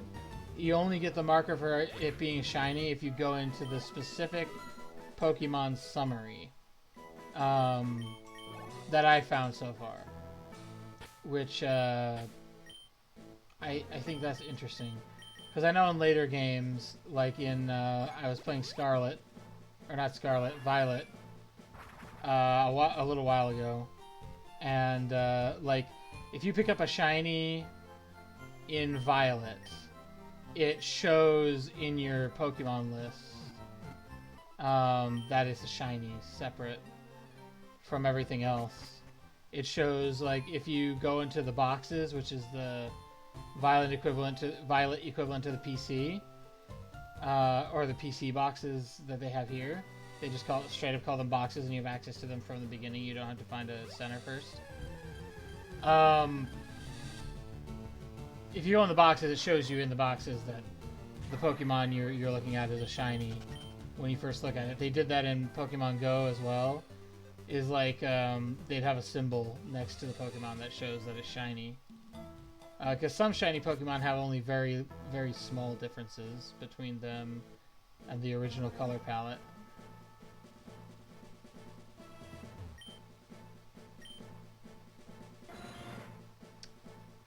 But I like that design choice, personally. To be able to see that, because then, if you were to do like a shiny only Pokédex, all of your Pokemon pop up for that. It'd be very cool to me. Wing attack. Yep. Be gone.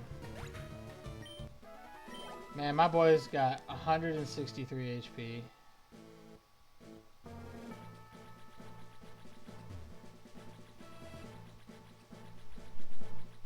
I like this sound. Yo, what up? Gracias.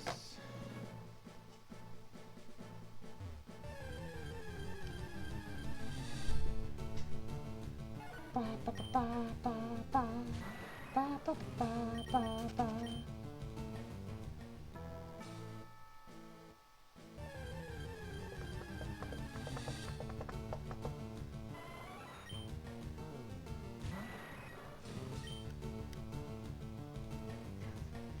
Air Cutter for you. This is our strongest, highest power move.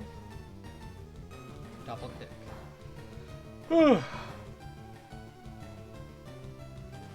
Yeah, I'd argue I'm pretty shallow in the Pokemon community.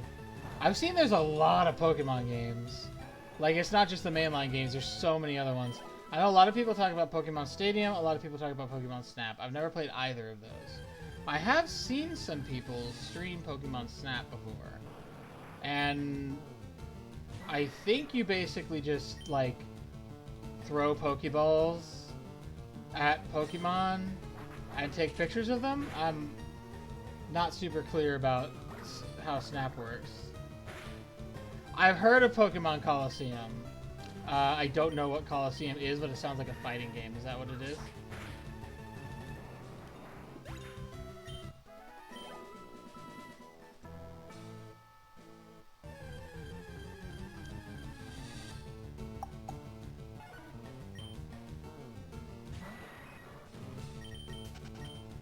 Because every time I look up Pokemon Coliseum, or I hear about it, there's like a picture of like Pikachu in a luchador outfit, so I kind of figured it must be a fighting game. No, it's not. Okay. Oh no, wait, you're weak to flying. I can take you out. I know people play the Pokemon card game too. But I also know like physical trading card games like Pokemon, Yu-Gi-Oh! Are largely going out of style. The only one that's still like really kicking is Magic.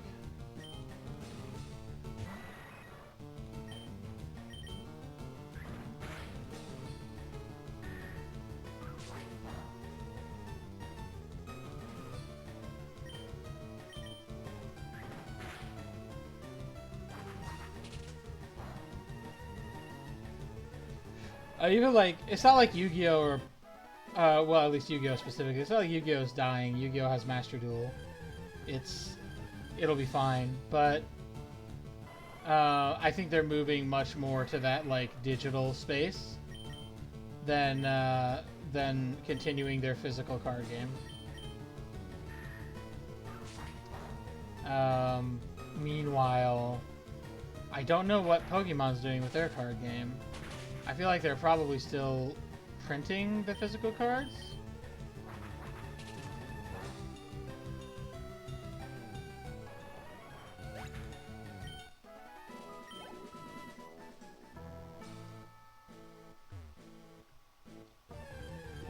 I gotta go look at that like list of Pokemon games though. I don't know that I want to play all the Pokemon games in release order because oh boy is that a list. But I definitely want to play all of the mainline generation games in order.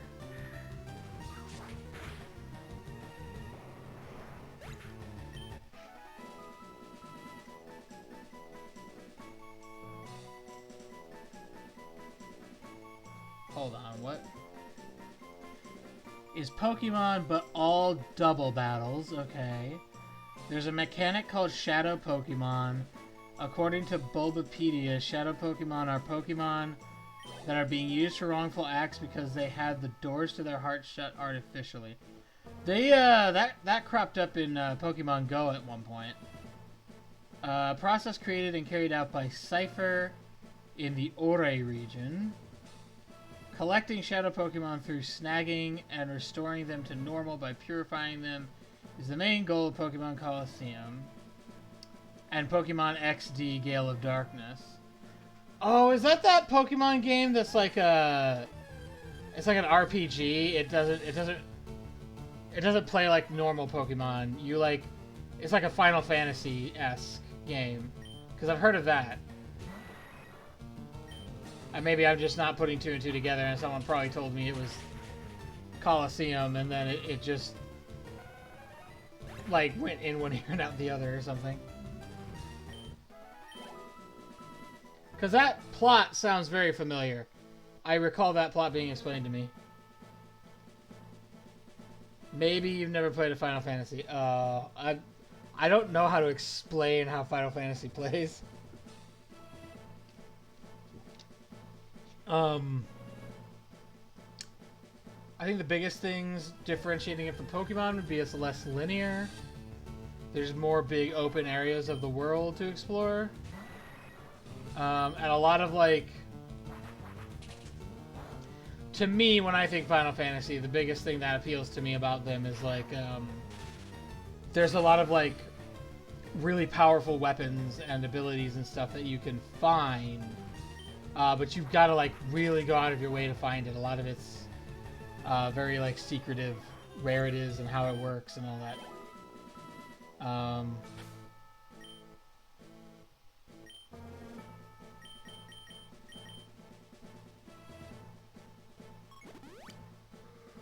But I don't know how I would explain it to you in that. I don't know. Well, I'd have to ask probably Voidy and them, because I think Voidy was streaming the one I'm thinking about the other day, and I can't remember if that was I say the other day, probably a couple weeks ago now. I don't remember if she said that was Coliseum, but I do remember her describing it as like Pokemon, but like a traditional RPG, like what's it called? No! Why did that happen? I hate it when that happens. I have to go all the way back up here. And of course I immediately run into somebody. I went through a whole bunch of grass without getting no problems. You should just leave me alone. You're way too low level, my dude.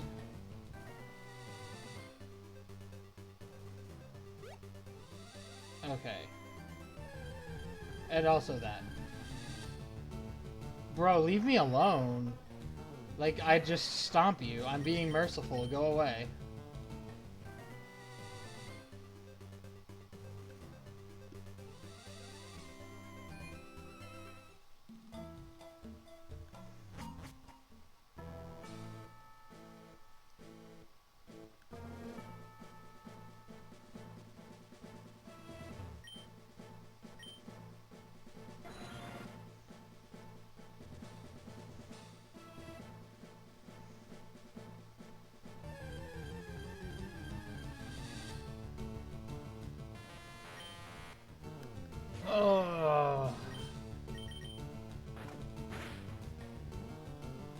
That didn't kill him? Come on, man.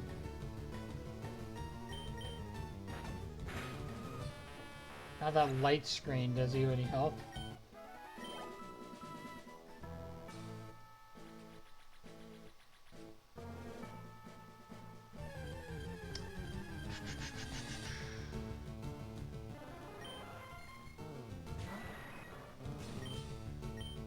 Because I think I recall when Voidy was streaming that thing, that she told me that that was the game that Shadow Pokemon comes from, so that sounds like what you're describing.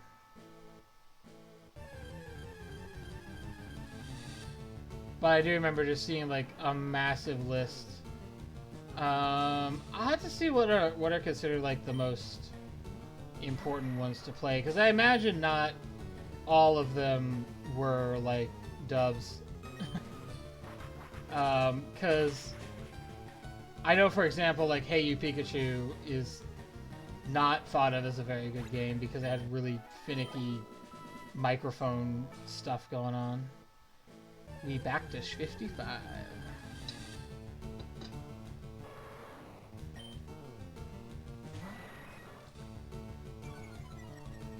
Come, Adipod, end your enemies.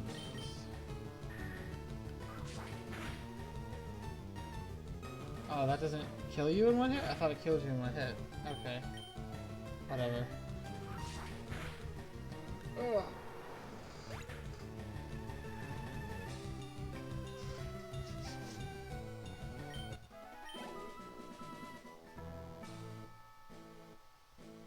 And then there are some of the games where I look at them and I'm like, just based on the name, I'm like, this is in no way, this cannot be like a beloved, important game to the series. They're like, it's like Dr. Robotnik's Mean Bean Machine. Nobody cares about it. Or like Sonic Pinball. Is that what it was called? Sonic Pinball? Sonic something. It was a pinball game. Pinball-esque game, anyway. It was the only game that had the Archie characters in it, if I recall.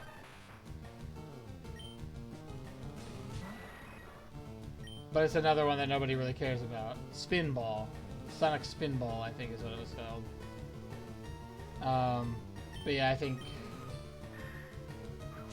like, no one, for the most part, cares about it because it's not important to the lore in any way. So I feel there's probably Pokemon games like that, where, like, it's a game, it existed, but nobody cares. I don't know which ones those are. Because, like, Arceus is a side game, but Puzzle League and Pokemon Trousdale. See, I don't even know what those are.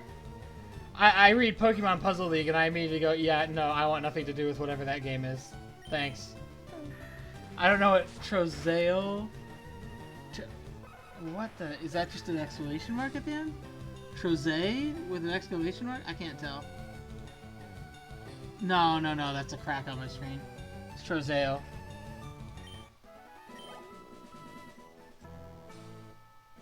Oh no, it is an exclamation mark? Okay.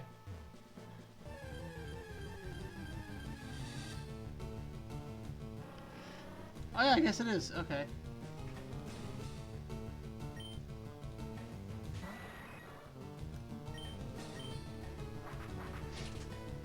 Yeah, I'm... Don't get me wrong, I don't mind puzzle games, but also, like, I like a good mix of puzzles and other things. Let me see if I can think of a good example. I can think of a good bad example. Two of them off the top of my head.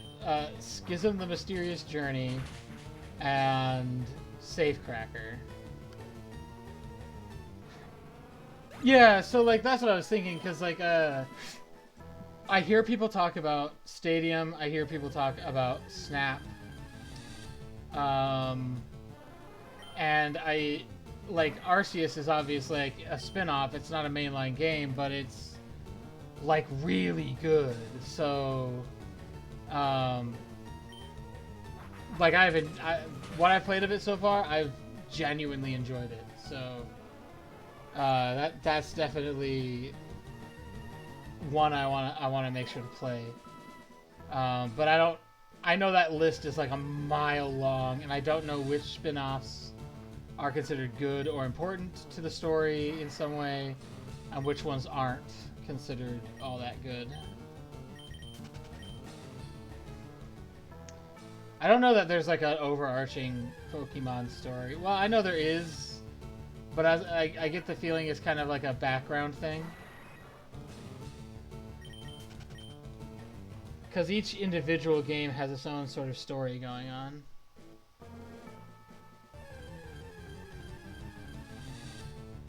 I know that much.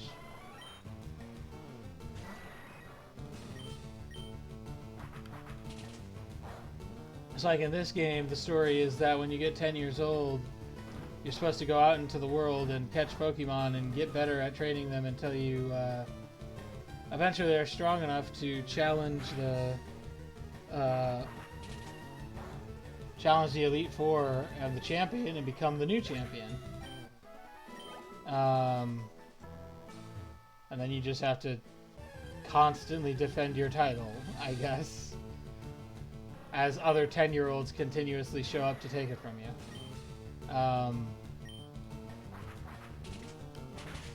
And along the way of attempting to accomplish that feat, you discover Team Rocket and its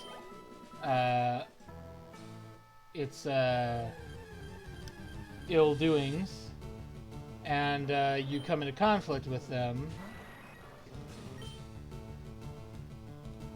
I don't know if there was ever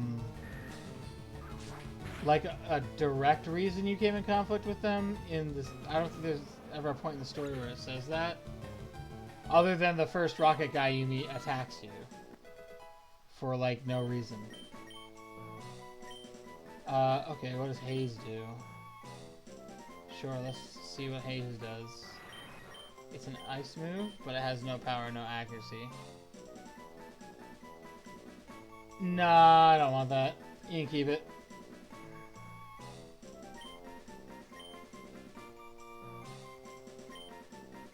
No, don't learn Haze. You're good. You can keep it.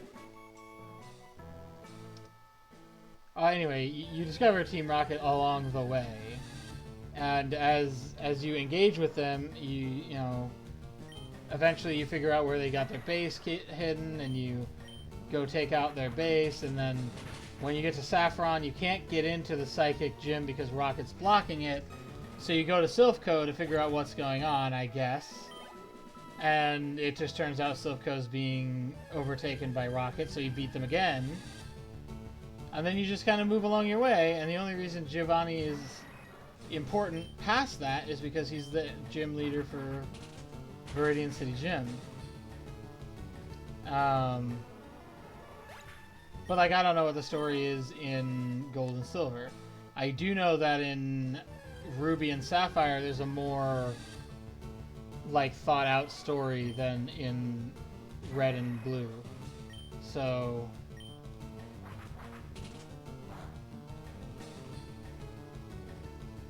I know there's more like nuance to that story. There's more going on. There's two different teams. Both teams think they're doing something that's better for the world. I think that's the game. I want to think that's the game with Giratina in it, but I don't think it is. I think Platinum, whichever one was Platinum, which I think is the Diamond Pearl, that's the one with Giratina.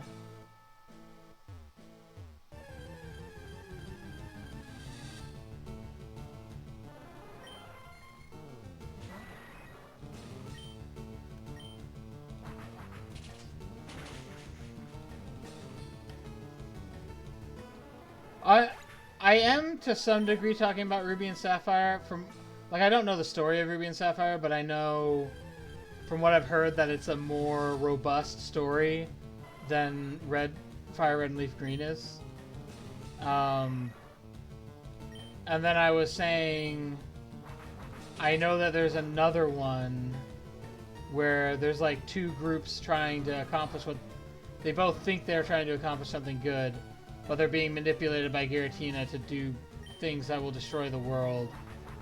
And I think that story, which is not the Ruby and Sapphire story, is the Diamond and Pearl story.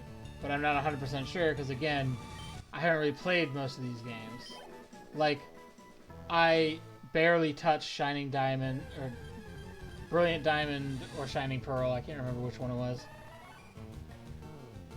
Yeah, because well, isn't Platinum just Diamond and Pearl, but the one that comes later? Maybe that's something I'll have to look into. Maybe like Emerald is not just Ruby and Sapphire; it is its own story. If that's the case, I'll play Ruby and Sapphire, and then I will also play Emerald. But because I do want to get like the stories that these games tell. Is Platinum not like Emerald? It's not a we came out with it a year after the mainline 2 game? Because that's what I thought Platinum was.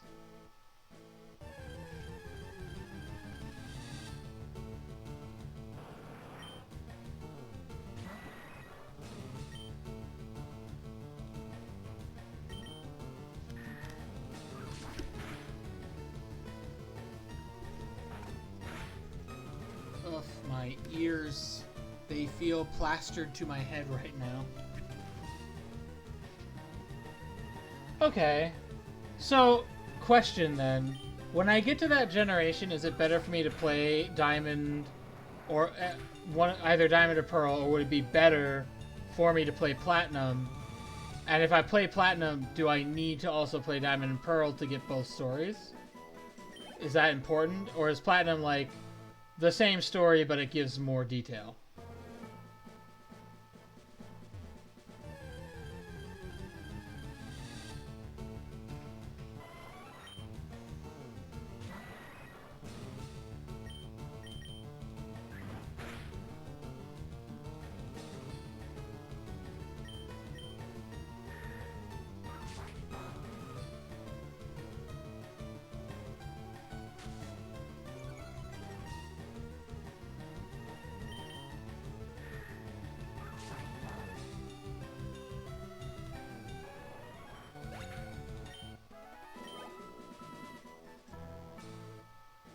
Because I do notice most YouTubers who play that generation play Platinum.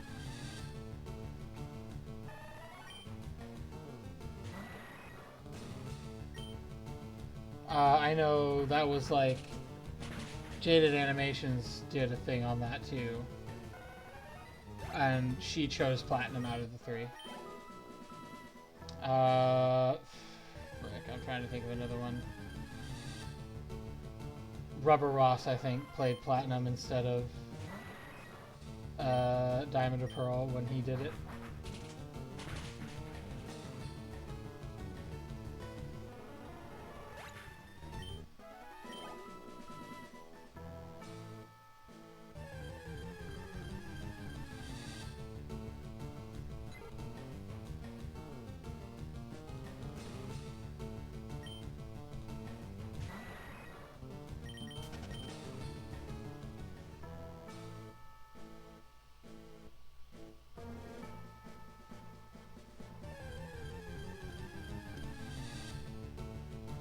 Okay.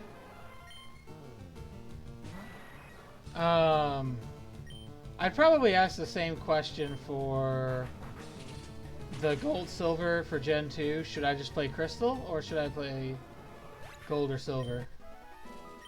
I don't know if you would know, because that actually the quality of life improvements. That's a good point. Like gameplay wise, because usually, as I understand it, the third game comes out a year after the first 2.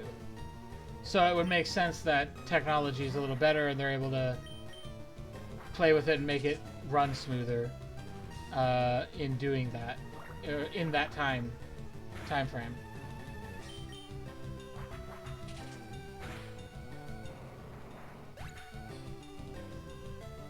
Because I'm not that far from the end of this game. I feel like next week I should be able to get everyone to 60, and maybe if I push it, I can get everyone to 60 and beat Cinnabar Gym. Finally! And then the week after that, I can hopefully go and hit Viridian and then start working towards that level 100 cap so I can fight the what do they call them? The Elite Four.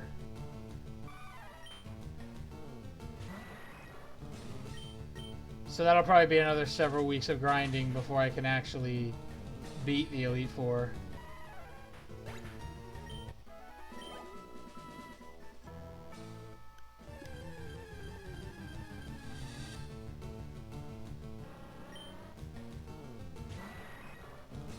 Because I'm thinking in terms of like how long it's taken me just to get a full team of Pokemon up to level 60. In fairness, because I lost 2 Pokemon along the way, at least 2, I might have lost a third, I'm trying to remember. And I had to go back to like level 10 Pokemon and level them up. That took a long time.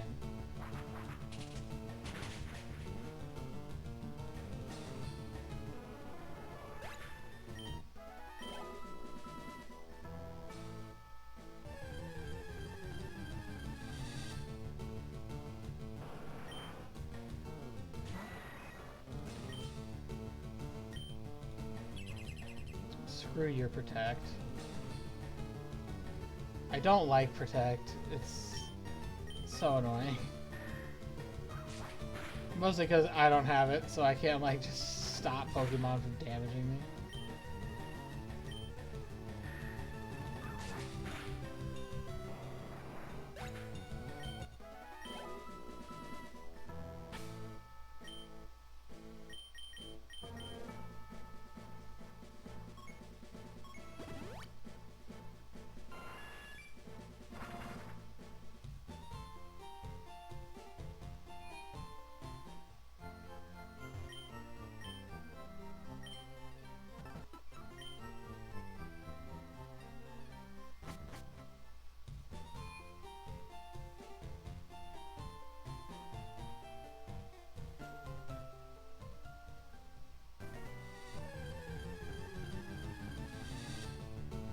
I really wish low enough level Pokemon would just run away and not bother me.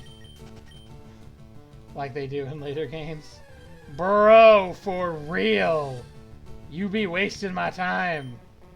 Get out my way! I still want this guy to get to level 60 before we're done streaming today. I want to get Edvard to level 60. And then next week, hopefully, we can get the other 3 to level 60. And then, you know, beat Cinnabar finally. So next week I've got D&D at weird time again because one of the players has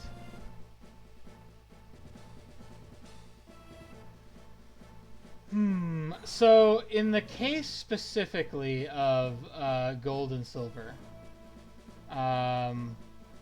the reason I'm not inclined to play the remakes isn't because I think they're not better. I do think they're better. But they're on the DS. And I can't find a reliable means on the DS of running that as a randomized Nuzlocke. There's not... Or I haven't been able to find... Like, I found a DS emulator. But I haven't found, like, an equivalent to the Game Boy emulator. Because, like, how I described earlier, how I had to take the ROM from this and I put it into a machine, like, into another program and told it I wanted to alter these things about it. I haven't found that equivalent for the DS, though.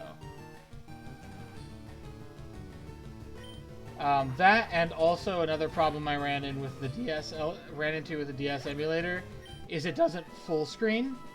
So, it leaves big chunks of my background screen visible. It only like sits in the middle.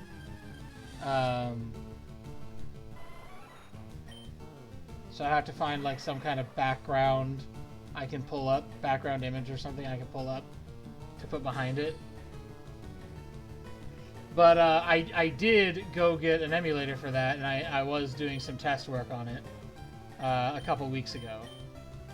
And that's been the two things I found so far have been frustrating to me. It does look 1,000% better. It's color, it's 3D, it looks very nice. I think I could probably visually play it. My concern is finding the randomizer, and like the randomizer and the randomizer. That's honestly that's what it is. The program that makes it so that I can run the randomization, because Nuzlocke is just me following rules. I don't have to tell the machine to change anything about the game for the Nuzlocke. I just have to play by those rules. But yeah, I can't find a randomizer for it. That's the word I was trying to find earlier. So I can find a randomizer for the Game Boy program, and if I use Visual Boy Advance, I can do that. You know, that's viable. And then the same problem with Ruby and Sapphire. I'd love to play Alpha Ruby and Omega Sapphire, but again, I can't. Those are on the DSX or whatever, the 3DS. And again, by the time the 3DS comes around, I can't find randomizers that work for that emulator. And I don't know if it's just like the programming doesn't allow for it. If it's difficult to create one, I don't know. And then I think after Ruby and Sapphire, the next remakes are Diamond and Pearl, and those are on the Switch. And once I hit that point, to be fair, once I hit the DS games, I don't have the option to do a randomized Nuzlocke anymore. I can do a plain vanilla Nuzlocke, but I won't have the option to do randomizers anymore. So I want to do randomizers for the first 3 generations. Unless something changes and I find something by the time I get there that allows me to randomize later generations of Pokemon. But I haven't been able to find that yet, so that might be something that's known to the community, and I don't know where to look for it because I'm relatively new to it.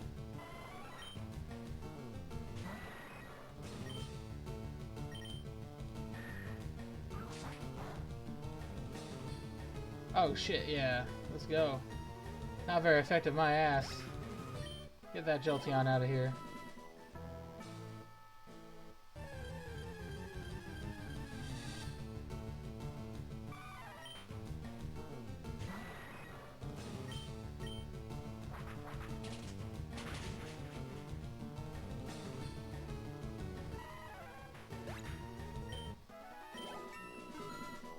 Why do I feel pins and needles in my arm?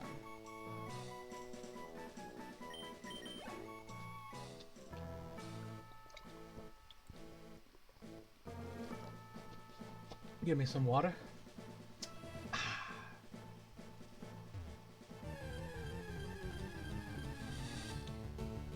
I now have 4 YouTube notifications on my phone. I don't know what any of them are because I haven't like swiped down to look at them yet.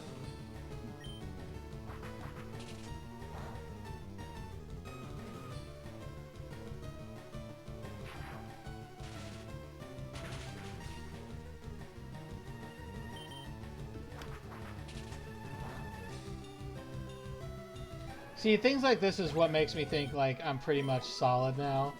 Because Jolteon does double damage, but it's still not enough to really be a problem.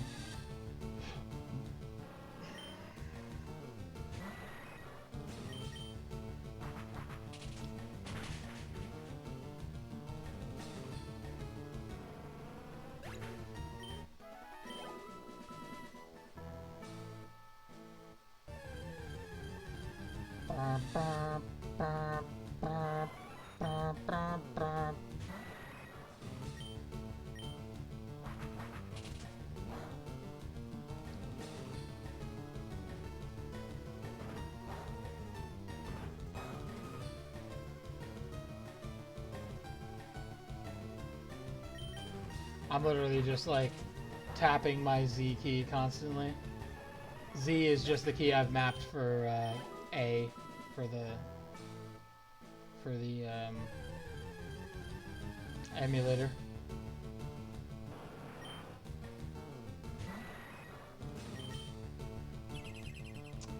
Screw your protect. Get out of here.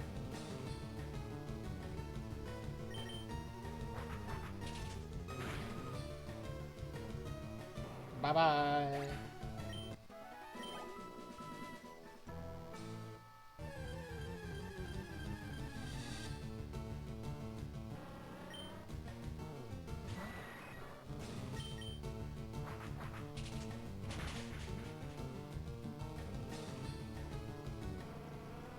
I wish that animation would play out faster.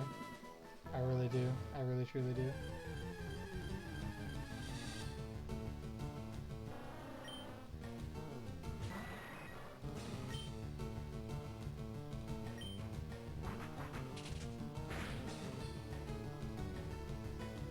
Of course it does! Yay! Dugong's annoying when you can't one-shot him.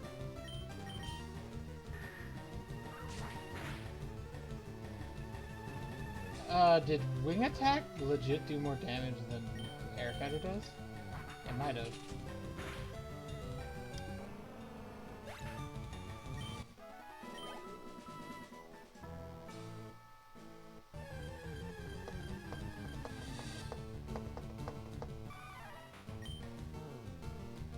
Edvard, go forth and destroy. Ah, ah, ah, ah.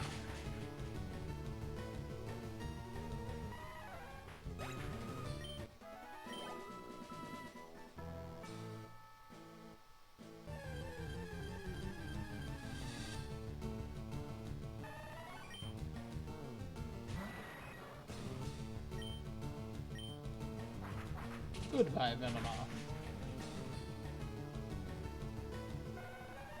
Oh yeah, I lost Venomoth. That was another one that I spent a lot of time building up. I lost him, and then I lost Porygon, right? That's how the order of events went? I want to say that's how the order of events went.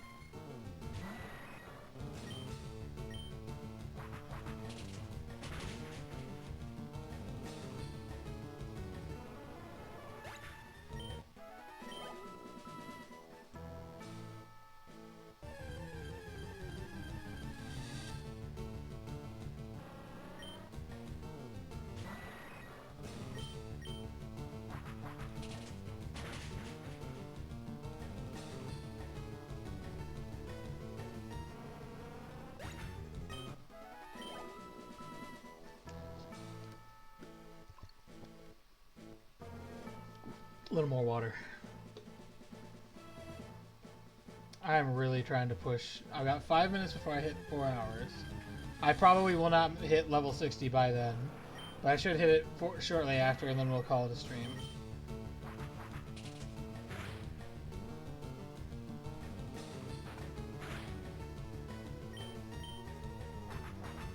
But we have made actual legitimate progress now, so I feel like we're actually getting places now.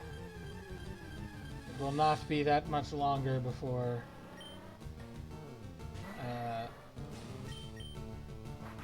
before we complete the objective.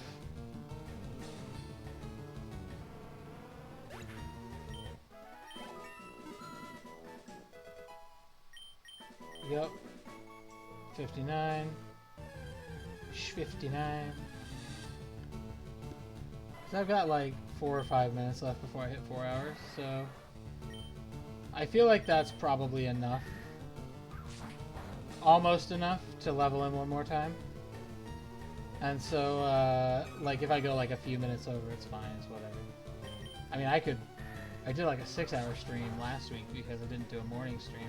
I'll be doing that again next week because, again, next week D&D's been moved up again, and then after that I don't know, but I have told the D&D crew that if that's going to become the norm, I might not be able to make it because I feel I definitely need to keep my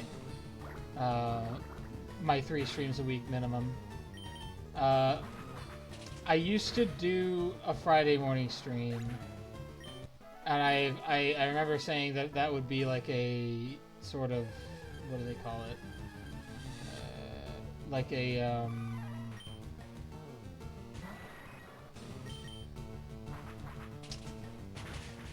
wild card is the word I'm looking for. A wild card stream, as in like I might do it, I might not do it. I don't put it on the schedule, but sometimes I do it.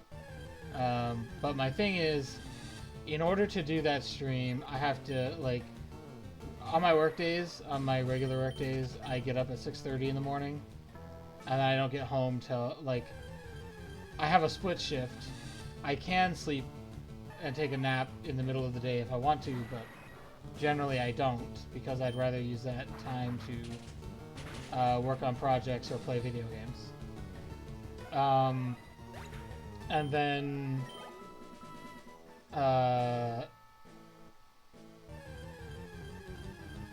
there's a... I keep losing my train of thought. Where am I? On Fridays. That's like after my last day of work for the week. It's Friday morning, and if I want reliably to be able to do both streams on Friday, then I have to get up at 6 in the morning and try to be down to the plasma place by 7, because that's another way I make money, is by donating plasma. And essentially, if I go in the afternoon, there's a long line, and I can't promise. So like if I stream from 10 to noon, and then immediately after the stream go get plasma, I can't actually promise that I'll be home by 5 p.m. so that I can stream the second stream, which is the more important stream, because it's 4 hours long. And what I've found is that like I've just gotten to a point where I don't want to be up that early, especially on Friday. I just like, after working all week, I just want to sleep in.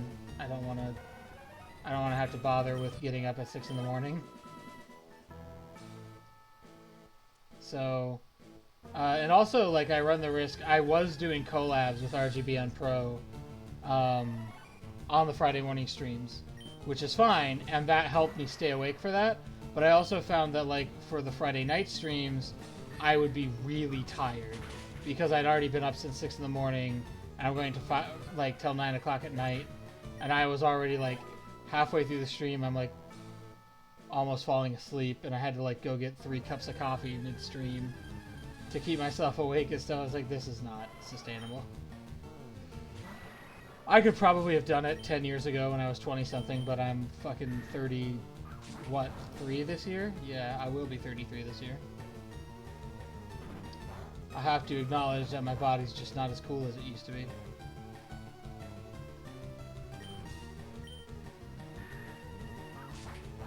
Yeah, really. I was born in 1990.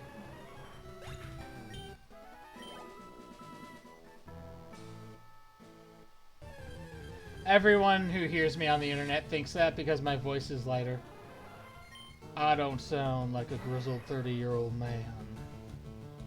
I sound like a kid.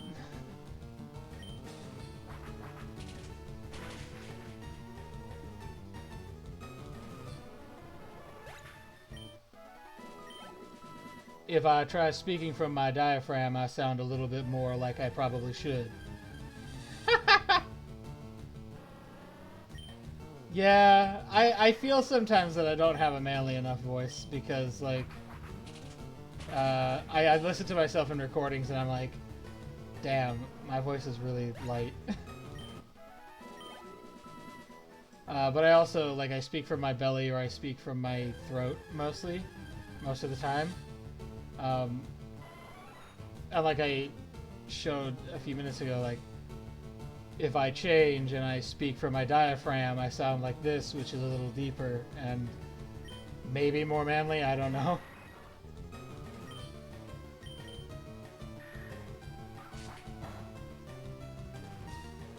But, I feel like that's also the reason why I can do some of the sort of voices for characters I do. I feel like the diaphragm, let me see, talking from the diaphragm is basically just talking like this. So I feel like it's definitely deeper. Southern is like, I purposely put a drawl to my voice.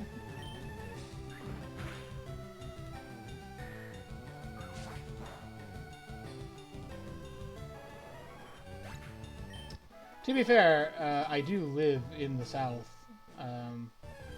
but I'm originally from Minnesota, so I don't really have a Southern accent. But maybe that's how I learned to use my diaphragm, was with a Southern accent, and that's why it sounds like that. I don't know.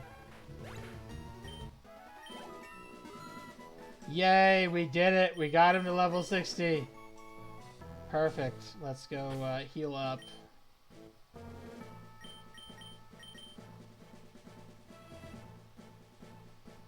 It do feel that way. It's funny because it's not the same way in the north. Like, people who come from the south and go to the north don't start talking like, yeah, sure, you betcha. Although I do still have my north come out a little bit now and then. Especially if I'm, like, super tired. I'll start saying oat, and, like, instead of saying, oh, I want to go out, I'll say, I want to go oat.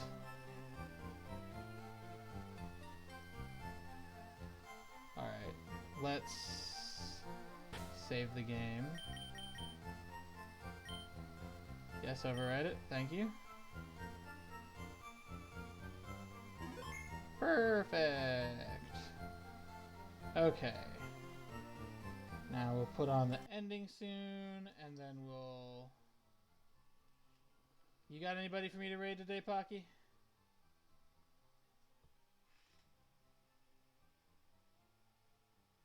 Everyone clearly gets a New York accent when they go north.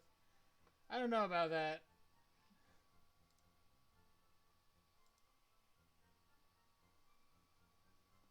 Is anybody on my following tabs streaming right now? Just Solus. Rush Pirate 1. / raid. Rush Pirate 1.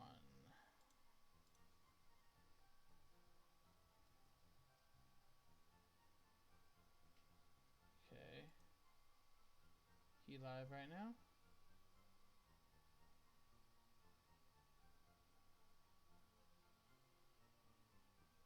Okay. We will